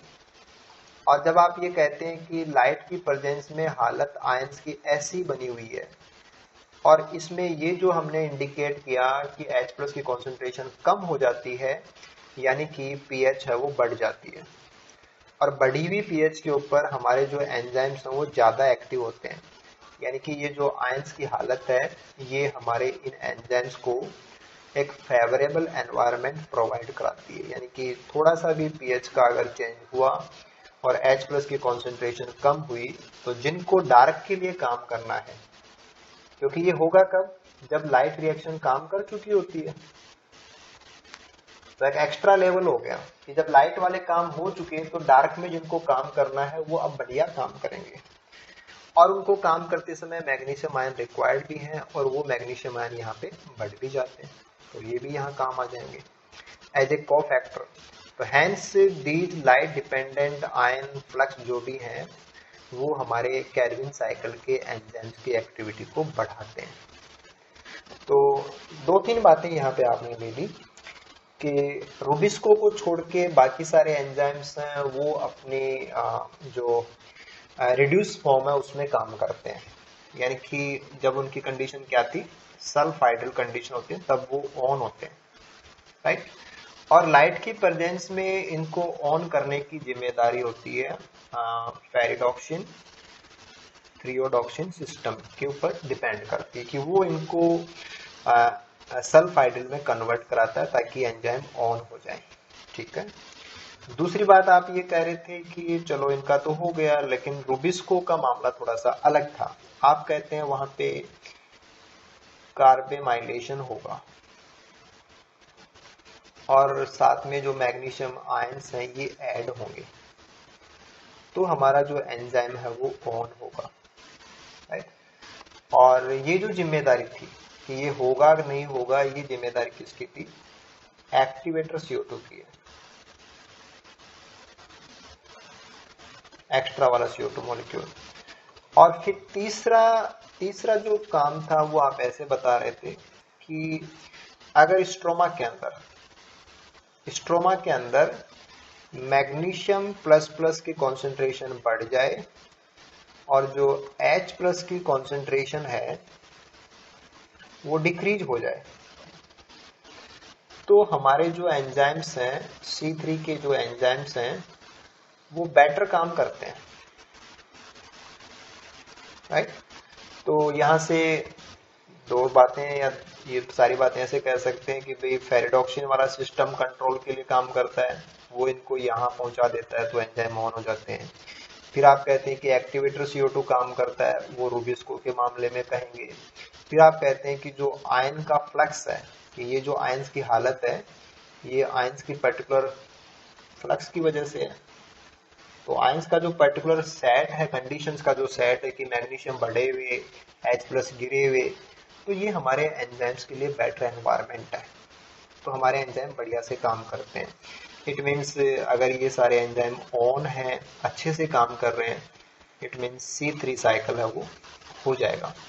और जब आप डार्क पे जाएंगे तो ये सब रिवर्स हो जाता है, तो वहां पे हमारा जो डार्क रिएक्शन है वो कम होने लग जाएगा, क्योंकि सारे एंजाइम्स वो ऑफ हो जाएंगे।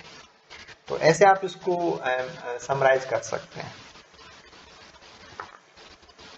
ठीक है।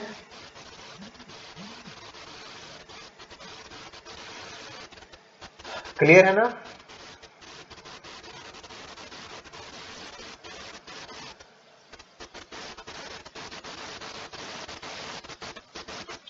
चंचल,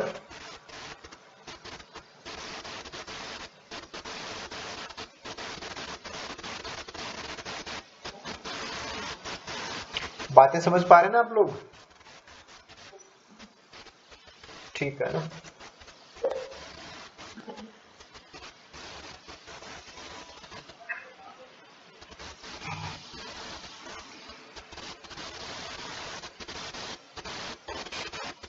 ठीक, हाँ बोलिए।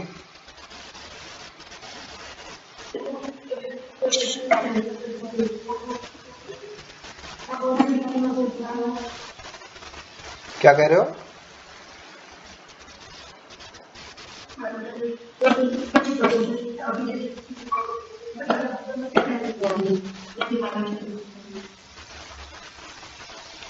आपकी वॉइस बीच में इंटरप्ट हो रही है, दोबारा बोलने की कोशिश करो।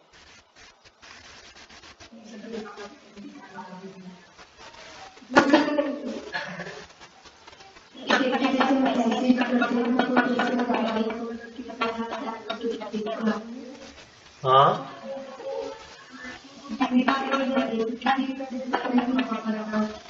अच्छा, आप लोग ऐसा कुछ करते हैं क्या साथ में?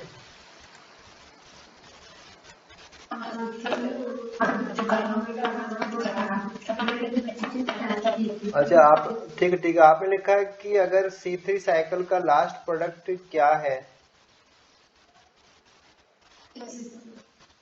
तो ये कह रहे हैं कि ऑप्शन में सुक्रोज, ग्लूकोज, स्टार्च, फ्रक्टोज, ठीक है, और फॉस्फोग्लिसरेडिहाइड। तो आंसर क्या होगा? और या आपका आंसर है कि लास्ट प्रोडक्ट, ठीक है ना? आपने लैंग्वेज में क्या यूज किया है? Last product, last word use किया ना, लास्ट। ठीक है, तो देख लो, आप अपने साइकिल को देख के इसका आंसर दे सकते हो। यहाँ पे आपका साइकिल रहा सारा का सारा।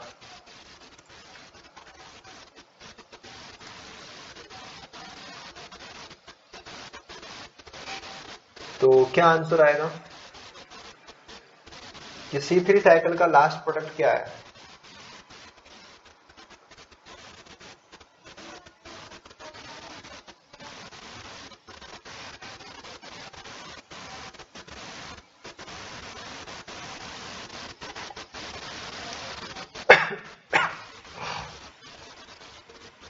देखो, आंसर तो आपके पास ये है। नहीं, शुगर तो कई सारे बता रखे हैं ना। देखो, शुगर शुगर ही बता रखे हैं सारे के सारे। यहाँ पे देखो क्या लिखा है, सुक्रोज, ग्लूकोज, फ्रक्टोज और फॉस्फोग्लिसरेल्डिहाइड, राइट। देखो, RUBP आपने डाला, वो तो वापस मिल जाता है, तो ये तो गोल हो गया। तो गोल में तो ना कोई पहला होता है ना कोई आखिरी होता है, ठीक है। जो प्रोडक्ट निकलता है वो तो देखो इस रेड बॉक्स में डाला हुआ है। ये तो है ट्रायोज फॉस्फेट। और देखा जाए तो आंसर क्या देना चाहिए इस चीज का? और अगर आप इस फिगर को समराइज करते हैं तो आपके पास आंसर इसका आ जाएगा।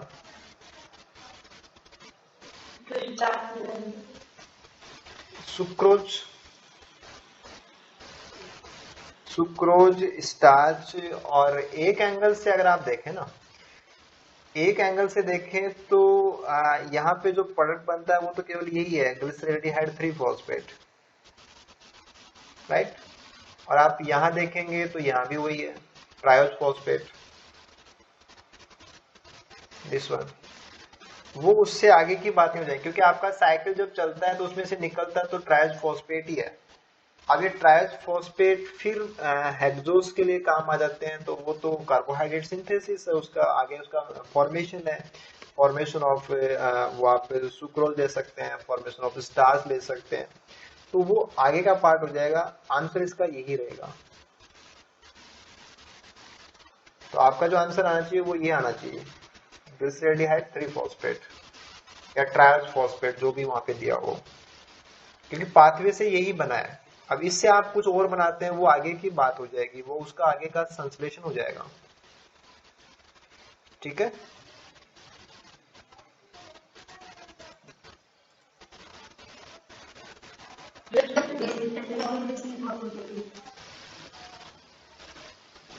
बिल्कुल।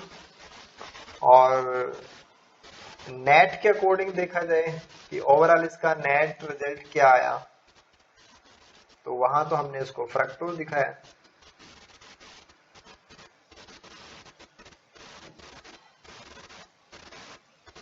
और मैकेनिज्म वाइज बात करें तो ओवरऑल जो मैकेनिज्म है वो आपको क्या देती है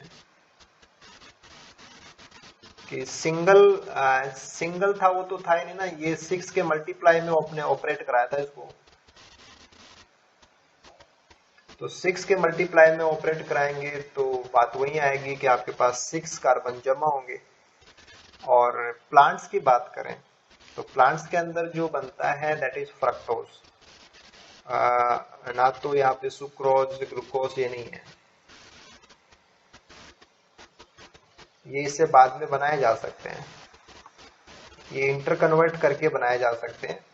हाँ, पाथवे से जो प्रोडक्ट मिलेगा वो फ्रक्टोज फ्रक्टोज रहेगा। और ये तो जैसे हम आगे जब ट्रांसपोर्टेशन पढ़ेंगे प्लांट्स के अंदर कि जो फोटोसिंथेट्स बनते हैं वो प्लांट की बॉडी में ट्रेवल करते हैं, तो जो सॉल्युबल फॉर्म है या जो ट्रांसपोर्टेशन फॉर्म है वो भी यही होती है कि जो फ्लोएम है, फ्लोएम के थ्रू जो ट्रांसपोर्ट होता है वो फ्रक्टोज का ही होता है।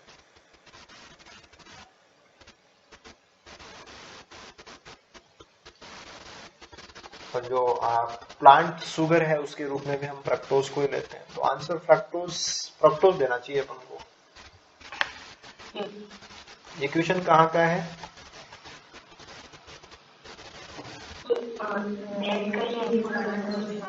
अच्छा, फ्रक्टोज फ्रक्टोज करना फिर आप इसको, करेक्ट है ना?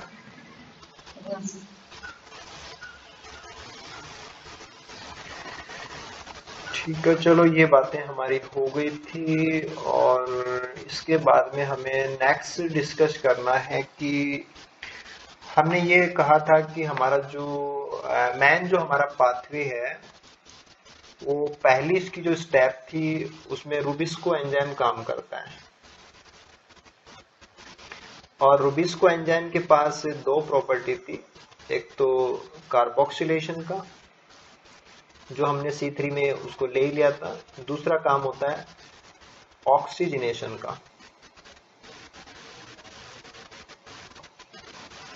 राइट।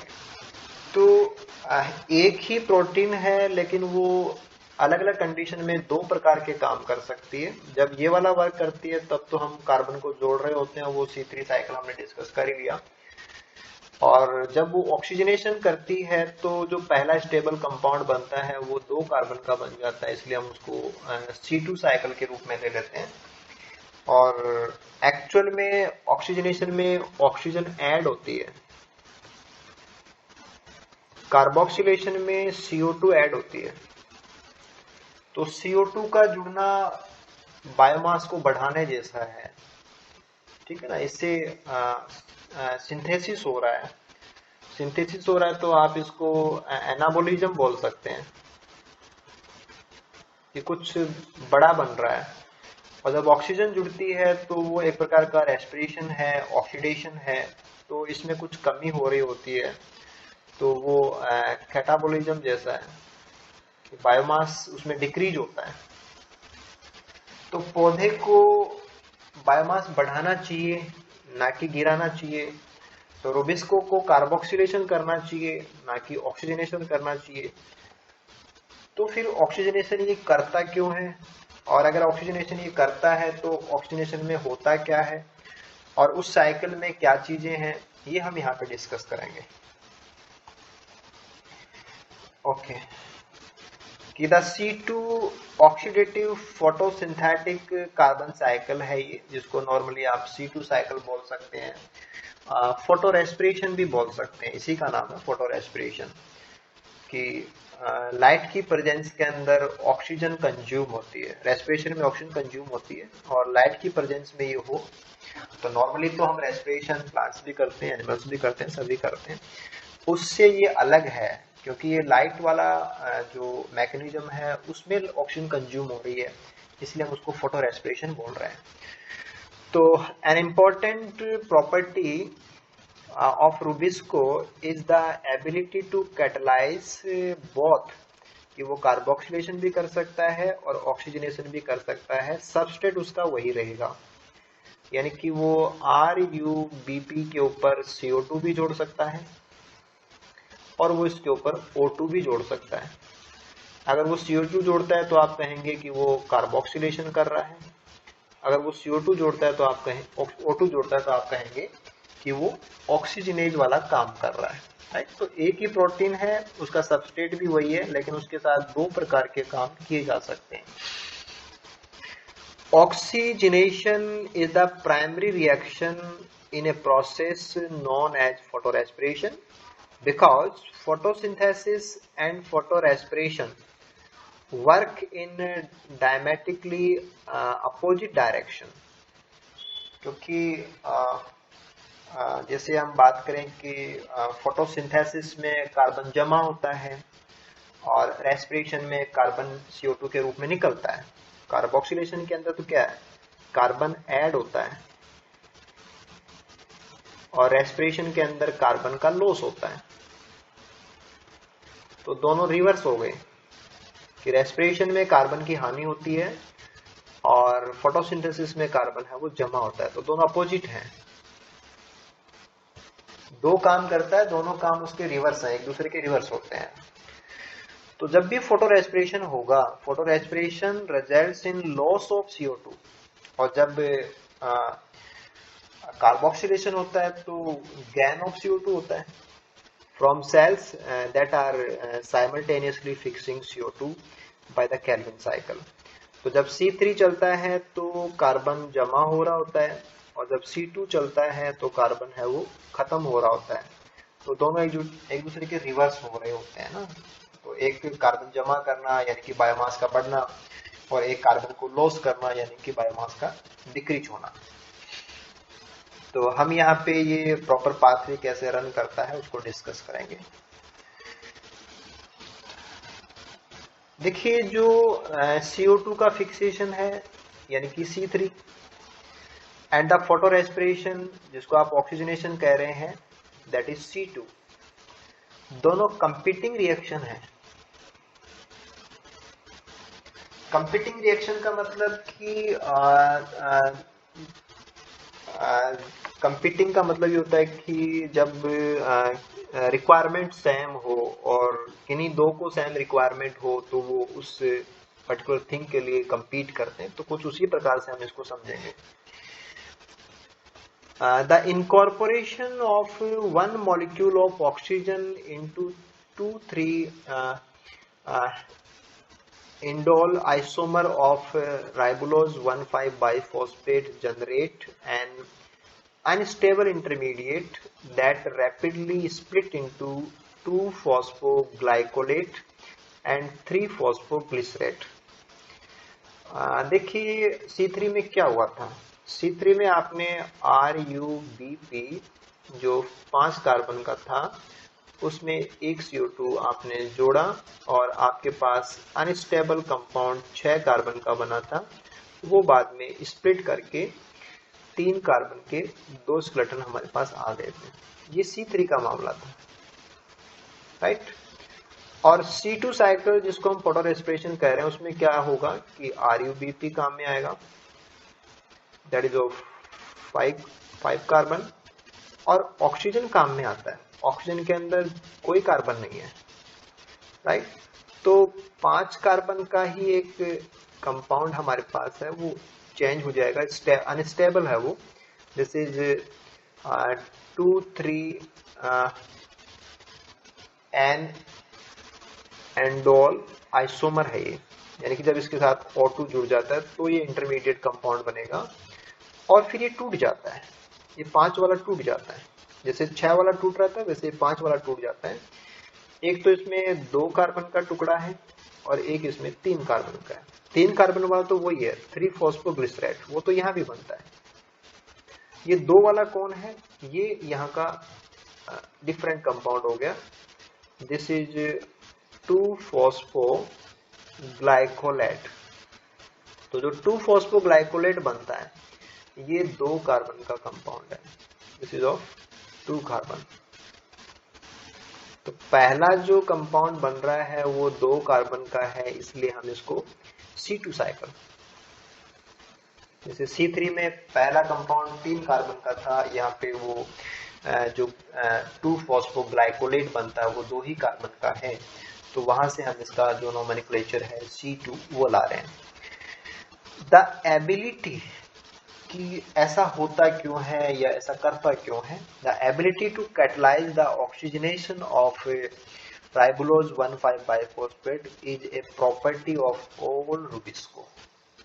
कि जो रुबिस्को हैं वो दोनों काम करते हैं, वो CO2 भी जोड़ते हैं और वो O2 भी जोड़ते हैं। यानी कि ऐसा नहीं कि कुछ अलग रुबिस्को हैं वो CO2 जोड़ने वाले हैं, कुछ अलग रुबिस्को हैं जो O2 जोड़ने वाले हैं। यानी कि एक ही प्रोटीन कभी CO2 को भी जोड़ सकती है, कभी O2 को भी जोड़ सकती है, डिपेंड करता है कि कंडीशन कैसी है। Regarding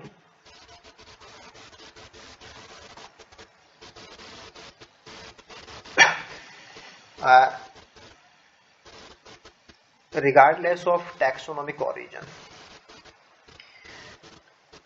even the rubisco from anaerobic, even the rubisco from anaerobic जो ऑक्सीजन को यूज नहीं करते, एनारोबिक वही होते हैं जो ऑक्सीजन को यूज नहीं करते, तो ऐसे बैक्टीरिया जो ऑटोट्रॉफिक हैं, ऑक्सीजन को कंज्यूम नहीं करते, they are anaerobic autotrophic bacteria, catalyse the oxygenase reaction when exposed to oxygen. यानी कि ऐसे रुबिस्को जो ऐसे बैक्टीरिया में पाए जाते हैं कि वो बैक्टीरिया ऑक्सीजन के हाथ ही नहीं लगाते, एनारोबिक हैं, लेकिन अगर उनके रुबिस्को को भी ऑक्सीजन दी जाए तो वो भी ऑक्सीजन को जोड़ने लग जाते हैं। यानी कि रुबिस्को, चाहे आप ऑक्सीजन को जोड़ने वाले सिस्टम यानी कि एरोब कर लें, क्योंकि फोटोसिंथेटिक सिस्टम 2 प्रकार के हैं, एक तो एरोबिक हैं जिनमें ऑक्सीजन का लेना देना होता है, दूसरे एनएरोबिक हैं। तो अगर दोनों के रुबिस्को को, अगर हम यहाँ के रुबिस्को को दें तो वो भी ऑक्सीजन को जोड़ता है, और यहाँ का रुबिस्को जो कि कभी उसने ऑक्सीजन को काम में नहीं लिया, अगर आप उसको भी ऑक्सीजन दें तो वो भी O2 को जोड़ता है। यानी कि रुबिस्को चाहे कहीं का भी हो, चाहे वो एरोबिक सिस्टम का हो चाहे वो एनारोबिक सिस्टम का हो, अगर रुबिस्को है यानी कि जो कार्बोक्सिलेशन करता है वो ऑक्सीजनेशन भी करेगा। यानी कि उस प्रोटीन की ही प्रॉपर्टी है कि अगर वो है तो दोनों काम करने उसको आते हैं। ठीक है, अब यहां से हमारी बातें और क्लियर करनी है कि as alternative substrate for rubisco, कि रुबिस्को CO2 को भी जोड़ सकता है और O2 को भी जोड़ सकता है। तो 2 ऑप्शन हो गए रुबिस्को के सामने। रुबिस्को के सामने 2 ऑप्शन है कि CO2 को भी काम में ले सकता है वो, और वो O2 को भी काम में ले सकता है, राइट। तो ये दोनों आपस में कंपीट करेंगे। तो compete for reaction with ribulose 1,5 bisphosphate because carboxylation and oxygenation occur within the same active site of enzyme। तो रुबिस्को की एक्टिव साइट के ऊपर एक तो आएगा RUBP जो कि उसका सबस्ट्रेट है, ये तो सबस्ट्रेट नंबर 1, और सबस्ट्रेट नंबर 2 के 2 ऑप्शन हैं। सबस्ट्रेट नंबर 2 के 2 ऑप्शन हैं कि इनमें से जो भी पहुंचेगा वो काम में आ जाएगा, और इन सबको कहां पहुंचना होता है, रुबिस्को की एक्टिव साइट पे पहुंचना होता है। तो काम किसके साथ होगा, रुबिस्को को करना है। सबस्ट्रेट कौन होगा, RUBP होगा। सेकंड सबस्ट्रेट कौन होगा, या तो CO2 होगा या O2 होगा। ठीक है, तो CO2 और O2 में से कोई सा एक बार में रुबिस्को एक ही काम करेगा। काम दोनों कर सकता है लेकिन at a time, single time वो एक काम करेगा, या तो CO2 को जोड़ेगा या O2 को जोड़ेगा। तो कंपटीशन इनके बीच में है कि O2 एंड CO2 को आपस में कंपीट होना है कि इनमें से जो प्रायोरिटी जिसकी ज्यादा होगी, जो अच्छे से पहुंच पा रहा होगा, वो काम में ले लिया जाएगा। अब हम कुछ एक्स्ट्रा बातें समझ लेंगे कि ऑफर्ड अगर हम दें उसको, रुबिस्को को हम दें offered equal concentrations of CO2 and O2 in a test tube, कि आपने रुबिस्को ले लिया, वो O2 CO2 दोनों को काम में ले सकता है, और हमने बराबर मात्रा में CO2 और O2 दोनों को रखा। तो angiosperm Rubisco fix CO2 about 80 times faster than oxygenate. यानी कि आपने रुबिस्को को CO2 और O2 दोनों बराबर दिए, तो रुबिस्कोप को अगर दोनों को ये बराबर ही काम में लेता हो, दोनों के साथ में इसकी एफिनिटी अगर एक जैसी हो, तो दोनों के साथ में इसका रिस्पॉन्स भी सेम आना चाहिए था, लेकिन नहीं, वो 80% ज्यादा, यानी कि ऑक्सीजन को जितना कंज्यूम करता है, एक्टिव साइड पे जितना लेता है, उसका 80 गुना CO2 को लेता है, यानी कि CO2 को वो ज्यादा अच्छे से रिकॉग्नाइज करता है।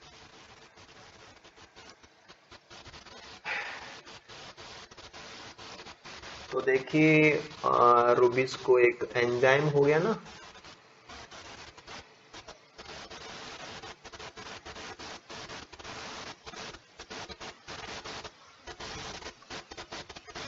वन सेकेंड, ठीक है, हल्का रुबिस्को एक एंजाइम हो गया, यस, ठीक है, और ये दोनों उसके लिए सबस्ट्रेट हैं। एक सबस्ट्रेट को वो 80 गुना ज्यादा इस्तेमाल करता है, दूसरे को उसका 1/80 कर पाता है। तो Km किसके लिए ज्यादा है?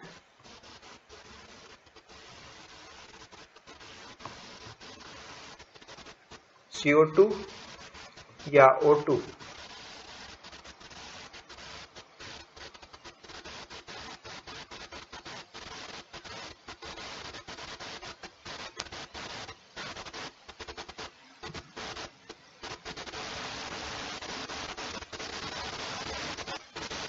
किसके लिए ज्यादा है?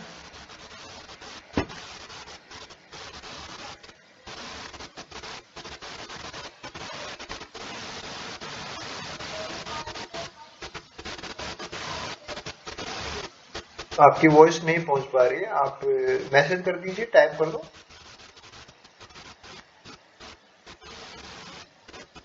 पुनीत बता सकते हो?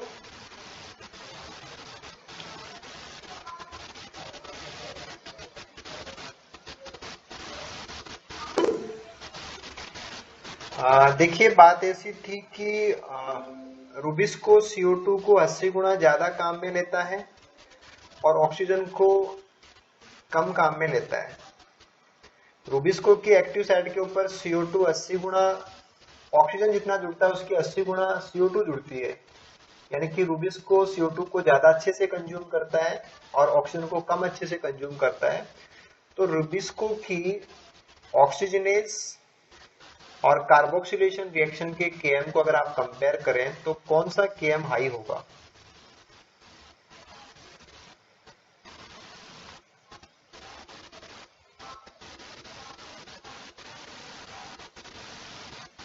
CO2 का?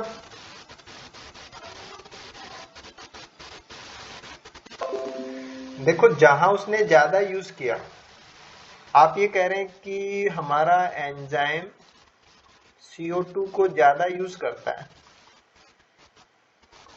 और O2 को कम यूज करता है, तो एफिनिटी स्ट्रॉन्ग किसके साथ में है?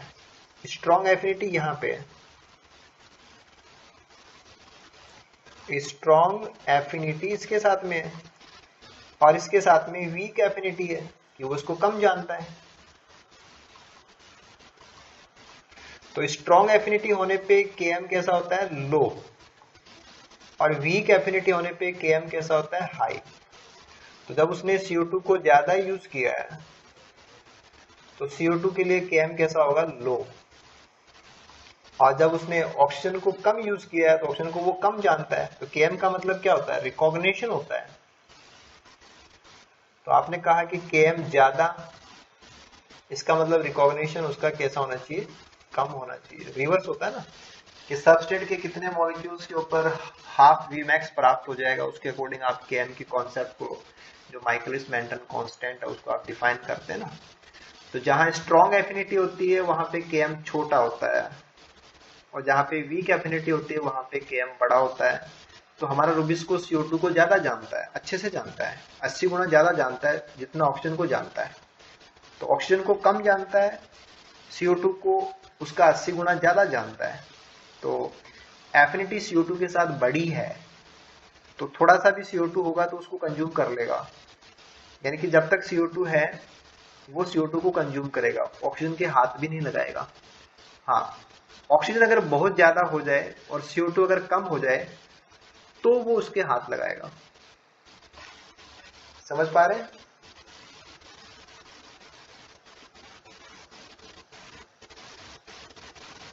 साइन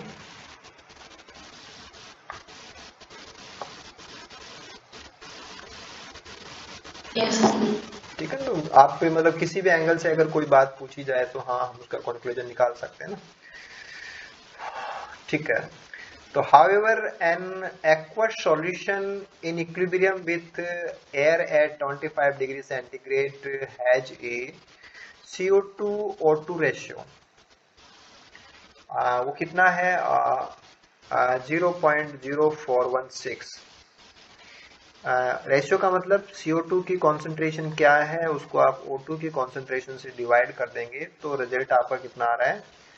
0.0416। तो ज्यादा कौन है? जब आपका रिजल्ट है वो 0.0416 आ रहा है तो बड़ा कौन है? CO2 बड़ा है या O2 बड़ा है? ज्यादा आपने ऑक्सीजन ले रखी है, ज्यादा आपने CO2 ले रखी है।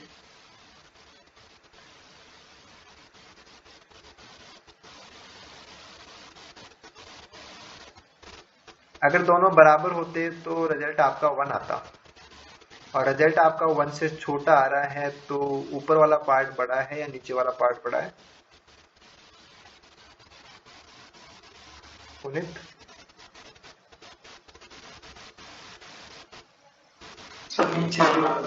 बड़ा या छोटा?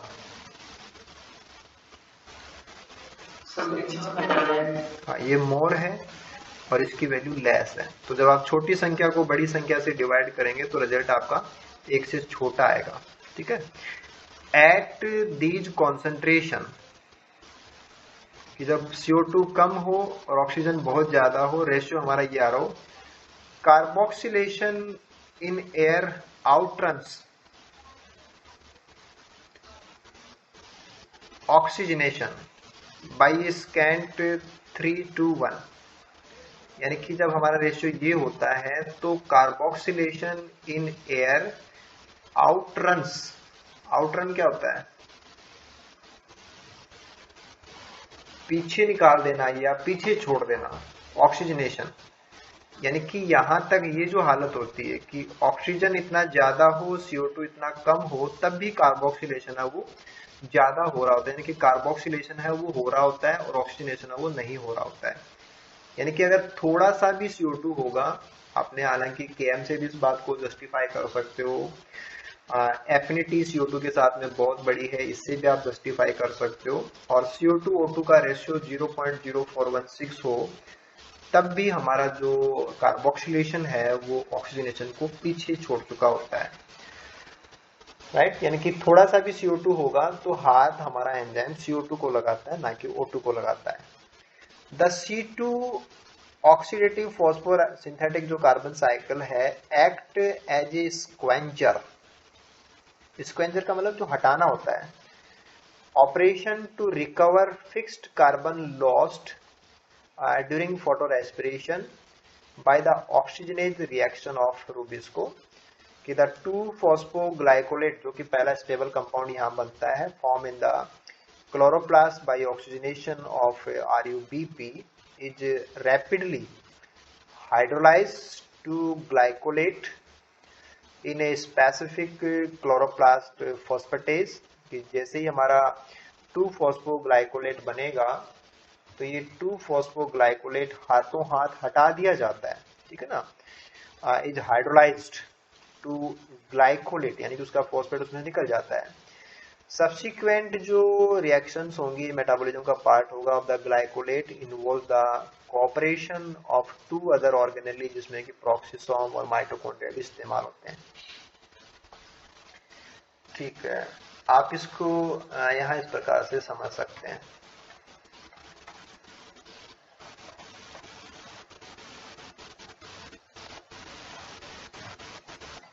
पाथवे जो ऊपर रह गया था तो वहां से डिस्कस कर लेते हैं उसको।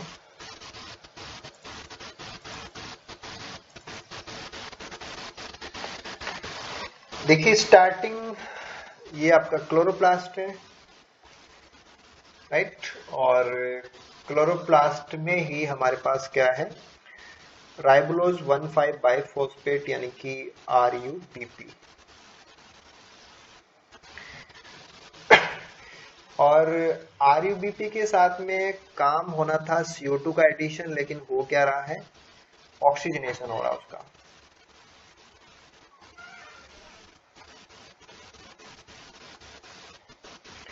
और ऑक्सीजनेशन होने पे कंपाउंड बन रहा है 2-फॉस्फोग्लाइकोलेट, जहां से आप इसको C2 साइकिल बोल देते हैं। तो 5 कार्बन का स्केलेटन 2 कार्बन का 2-फॉस्फोग्लाइकोलेट एंड 3 कार्बन का जो 3-फॉस्फोग्लिसरेट है उसमें कन्वर्ट हो जाता है। 3-फॉस्फोग्लिसरेट जो भी है ये केल्विन साइकिल में भी बनते हैं, तो ये C3 साइकिल में कंज्यूम हो सकते हैं, यानी कि एट ए टाइम सेल के अंदर C3 और C2 दोनों एक साथ ऑपरेट होते हैं, राइट। ठीक है, तो एक तो ये जो लाइन आ रही है यहां से, तो देखो कि C2 साइकिल ने 3-फॉस्फोग्लिसरेट को बनाया, और एक जो 3-फॉस्फोग्लिसरेट मॉलिक्यूल, जब इसका पूरा साइकिल हम समझेंगे तो वहां से एक और आता है। तो ये 3 कार्बन यहाँ पे हैं, 3 कार्बन यहाँ पे हैं, तो ये हमारे काम आ जाते हैं केल्विन साइकिल के अंदर, ठीक है। और कल आपने देखा था कि जो 3 कार्बन का स्केलेटन है उससे RUBP दोबारा से बन जाता है, तो वो रीजनरेशन था कि 3 कार्बन वालों से 5 कार्बन वाला RUBP वो बन करके आ सकता है। तो ये पार्ट तो इतना सा इसके लिए हो गया कि 5 कार्बन वाला हमें वापस मिल जाता है अगर हम 3 कार्बन वाले स्केलेटन को केल्विन साइकिल का एक हिस्सा यूज करें। जो रीजनरेशन फेज थी, उस रीजनरेशन फेज को अगर यूज किया जाए तो हम 5 वाला स्केलेटन वापस से बना सकते हैं, राइट। तो ये मामला यहां तक तो ये हो गया, जो कि C3 वाले से मैच करता है कि वहां पर भी आपके पास RUBP होता है, वहां पर भी आपके पास 3 कार्बन के स्केलेटन बनते हैं, उनसे वापस आप RUBP बना लेते हो। ये तो कुछ उसके जैसा ही है, राइट। और एक्चुअल में यहाँ पे क्या हो गया कि CO2 ना जुड़ करके O2 जुड़ा, और 2 कार्बन यहाँ 2-फॉस्फोग्लाइकोलेट के रूप में निकल गए थे। यहाँ फिर फॉस्फेटेज एंजाइम काम कर रहा है,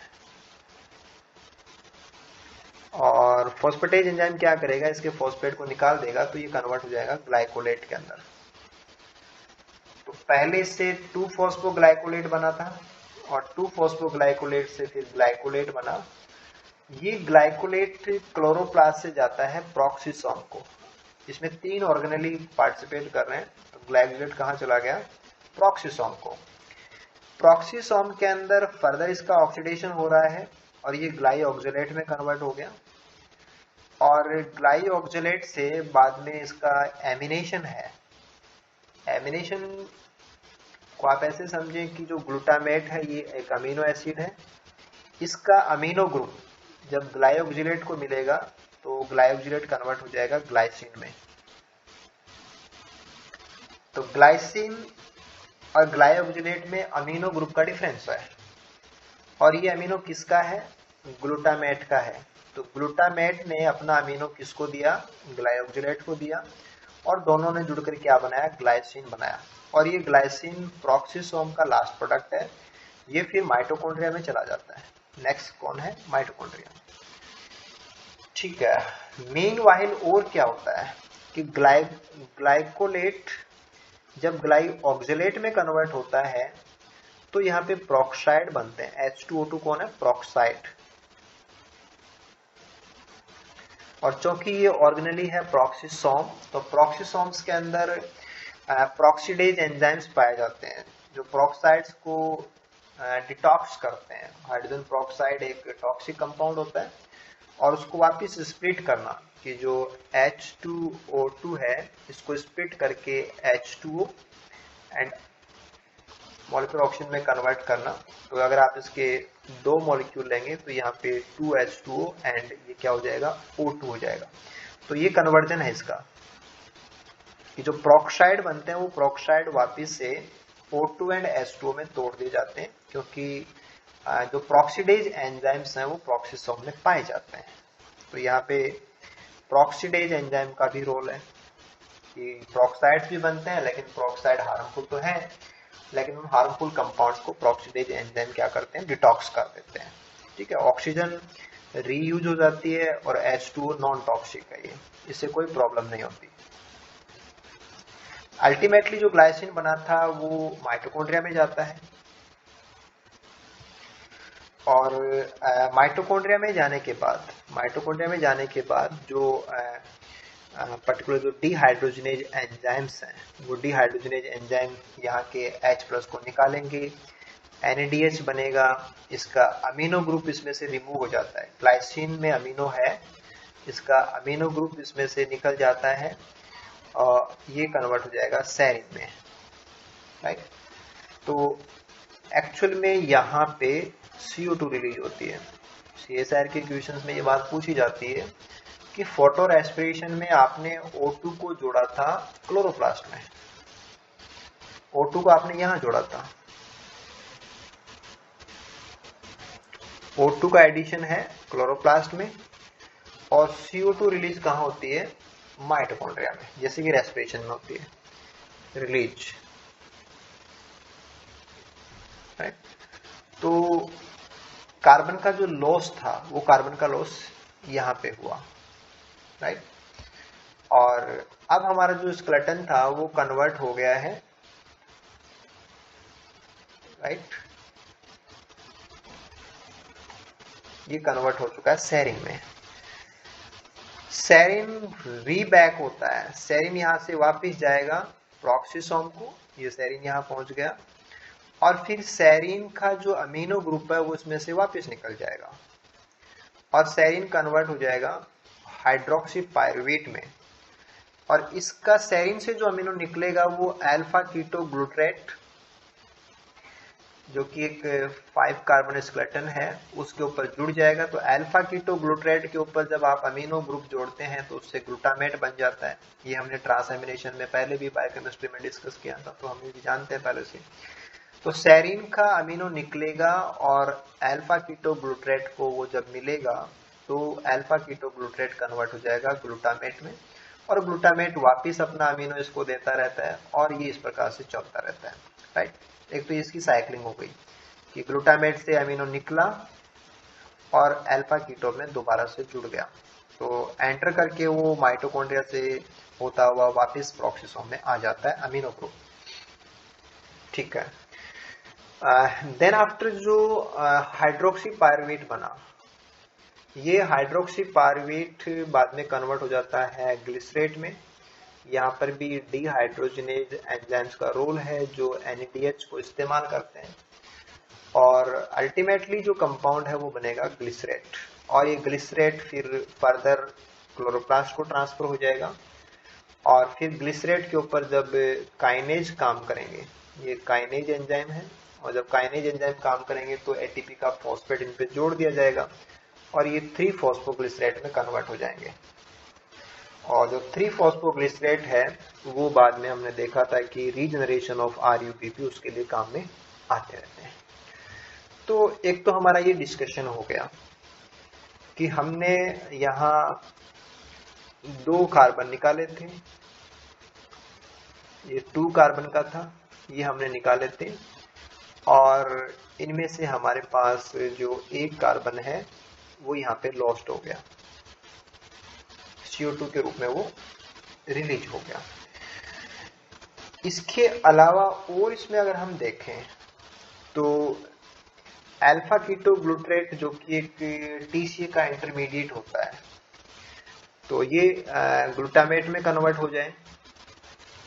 अल्फा कीटो को जब भी आप ग्लूटामेट में कन्वर्ट कराएंगे तो आपको इसमें अमीनो ग्रुप जोड़ना होता है, और ये अमीनो ग्रुप जो माइटोकॉन्ड्रिया के अंदर अमीनो ग्रुप रिलीज हुआ था ये यहाँ पे कंज्यूम हो सकता है। तो अल्फा से ग्लूटामेट बने, ग्लूटामेट फिर प्रॉक्सीसोम को आए, प्रॉक्सीसोम के अंदर एक तो इधर से आ सकता है, एक ये वाली लाइन से आ सकता है, और ये बाद में जो ग्लाइसिन है ग्लाइसिन, जैसे ग्लाइकोजिलेट को जब आपने ग्लाइसिन में कन्वर्ट किया तो आपको अमीनो ग्रुप इसमें ऐड करना होता है, तो वहाँ पे ये फर्दर काम में आ सकते हैं।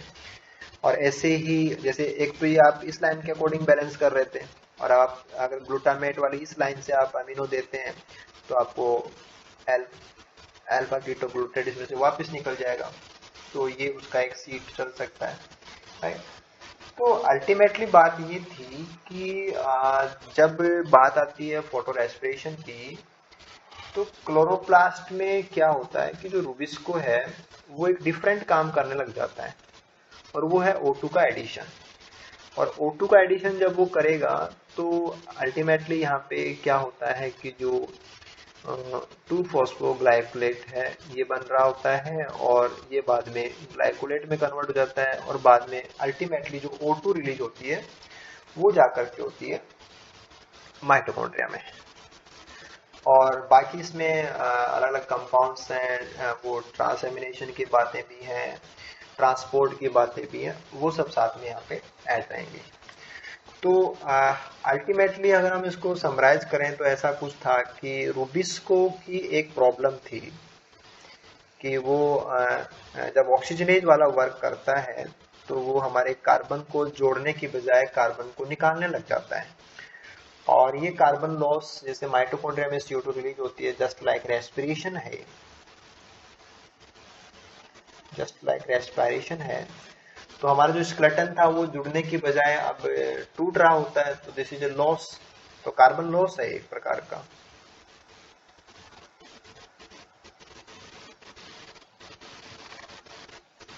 राइट, तो एक तो आपको क्या है कि ये जो साइकिल है इसमें ऑपरेट कैसे होता है, 2-फॉस्फोग्लाइकोलेट कहाँ बनता है, फिर उसका ट्रांसपोर्ट कहाँ से कहाँ किस फॉर्म में होता है, सेरीन कहाँ मिलेगा आपको, ग्लाइसिन कहाँ मिलेगा, ठीक है, ट्रांसएमिनेशन कहाँ पे होता है, CO2 कहाँ रिलीज होती है, ये थोड़ा सा आपको इसमें क्लियर करना है। क्योंकि CSIR यहाँ से सेवरल बार क्वेश्चन पूछे हैं उसने, तो केवल मैकेनिज्म को पूछता है वो, तो यहाँ की बातें आपकी थोड़ी सी क्लियर होनी चाहिए ताकि जो डायरेक्ट क्वेश्चन आते हैं ना वो आप सॉल्व कर सकें।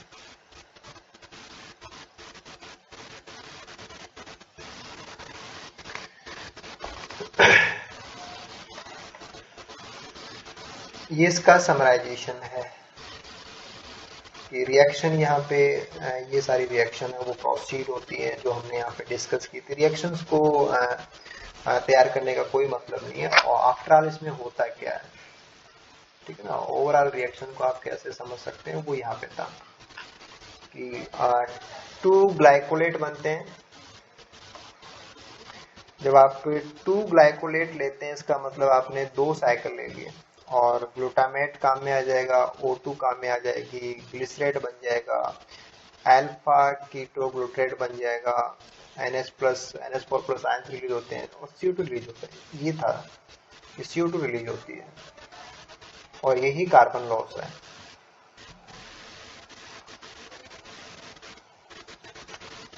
C3 साइकिल के अंदर ऐसा कुछ नहीं था। C3 साइकिल के अंदर हम देख रहे थे कि कार्बन गैन होता है, तो उसका जस्ट रिवर्स हो गया।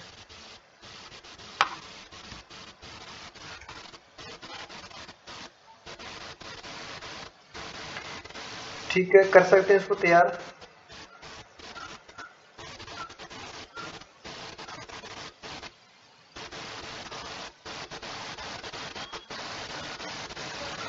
इसके बाद में इससे जुड़े हुए कुछ फर्दर पॉइंट्स हैं उनको हम डिस्कस करेंगे। क्या ये प्रोसेस ऐसे बेवजह होती है या इसका कोई रोल भी है, वो सब हम लेंगे। तो सिग्निफिकेंस इसका क्या है वो सब डिस्कस करेंगे। और देन आफ्टर हम आगे का जो सेक्शन है कि रूबिस को हमारा कार्बन को ही जोड़े, ऑक्सीजन को ना जोड़े, उसके लिए उसको एक्स्ट्रा कार्बन कैसे दें, एक्स्ट्रा CO2 कैसे दें, तो पंपिंग कैसे करते हैं, और C4 मैकेनिज्म्स या जो CO2 कॉन्सेंट्रेशन की मैकेनिज्म्स हैं वो हम डिस्कस करेंगे। तो आज की क्लास को तो अपन यहीं पे स्टॉप कर लेते हैं।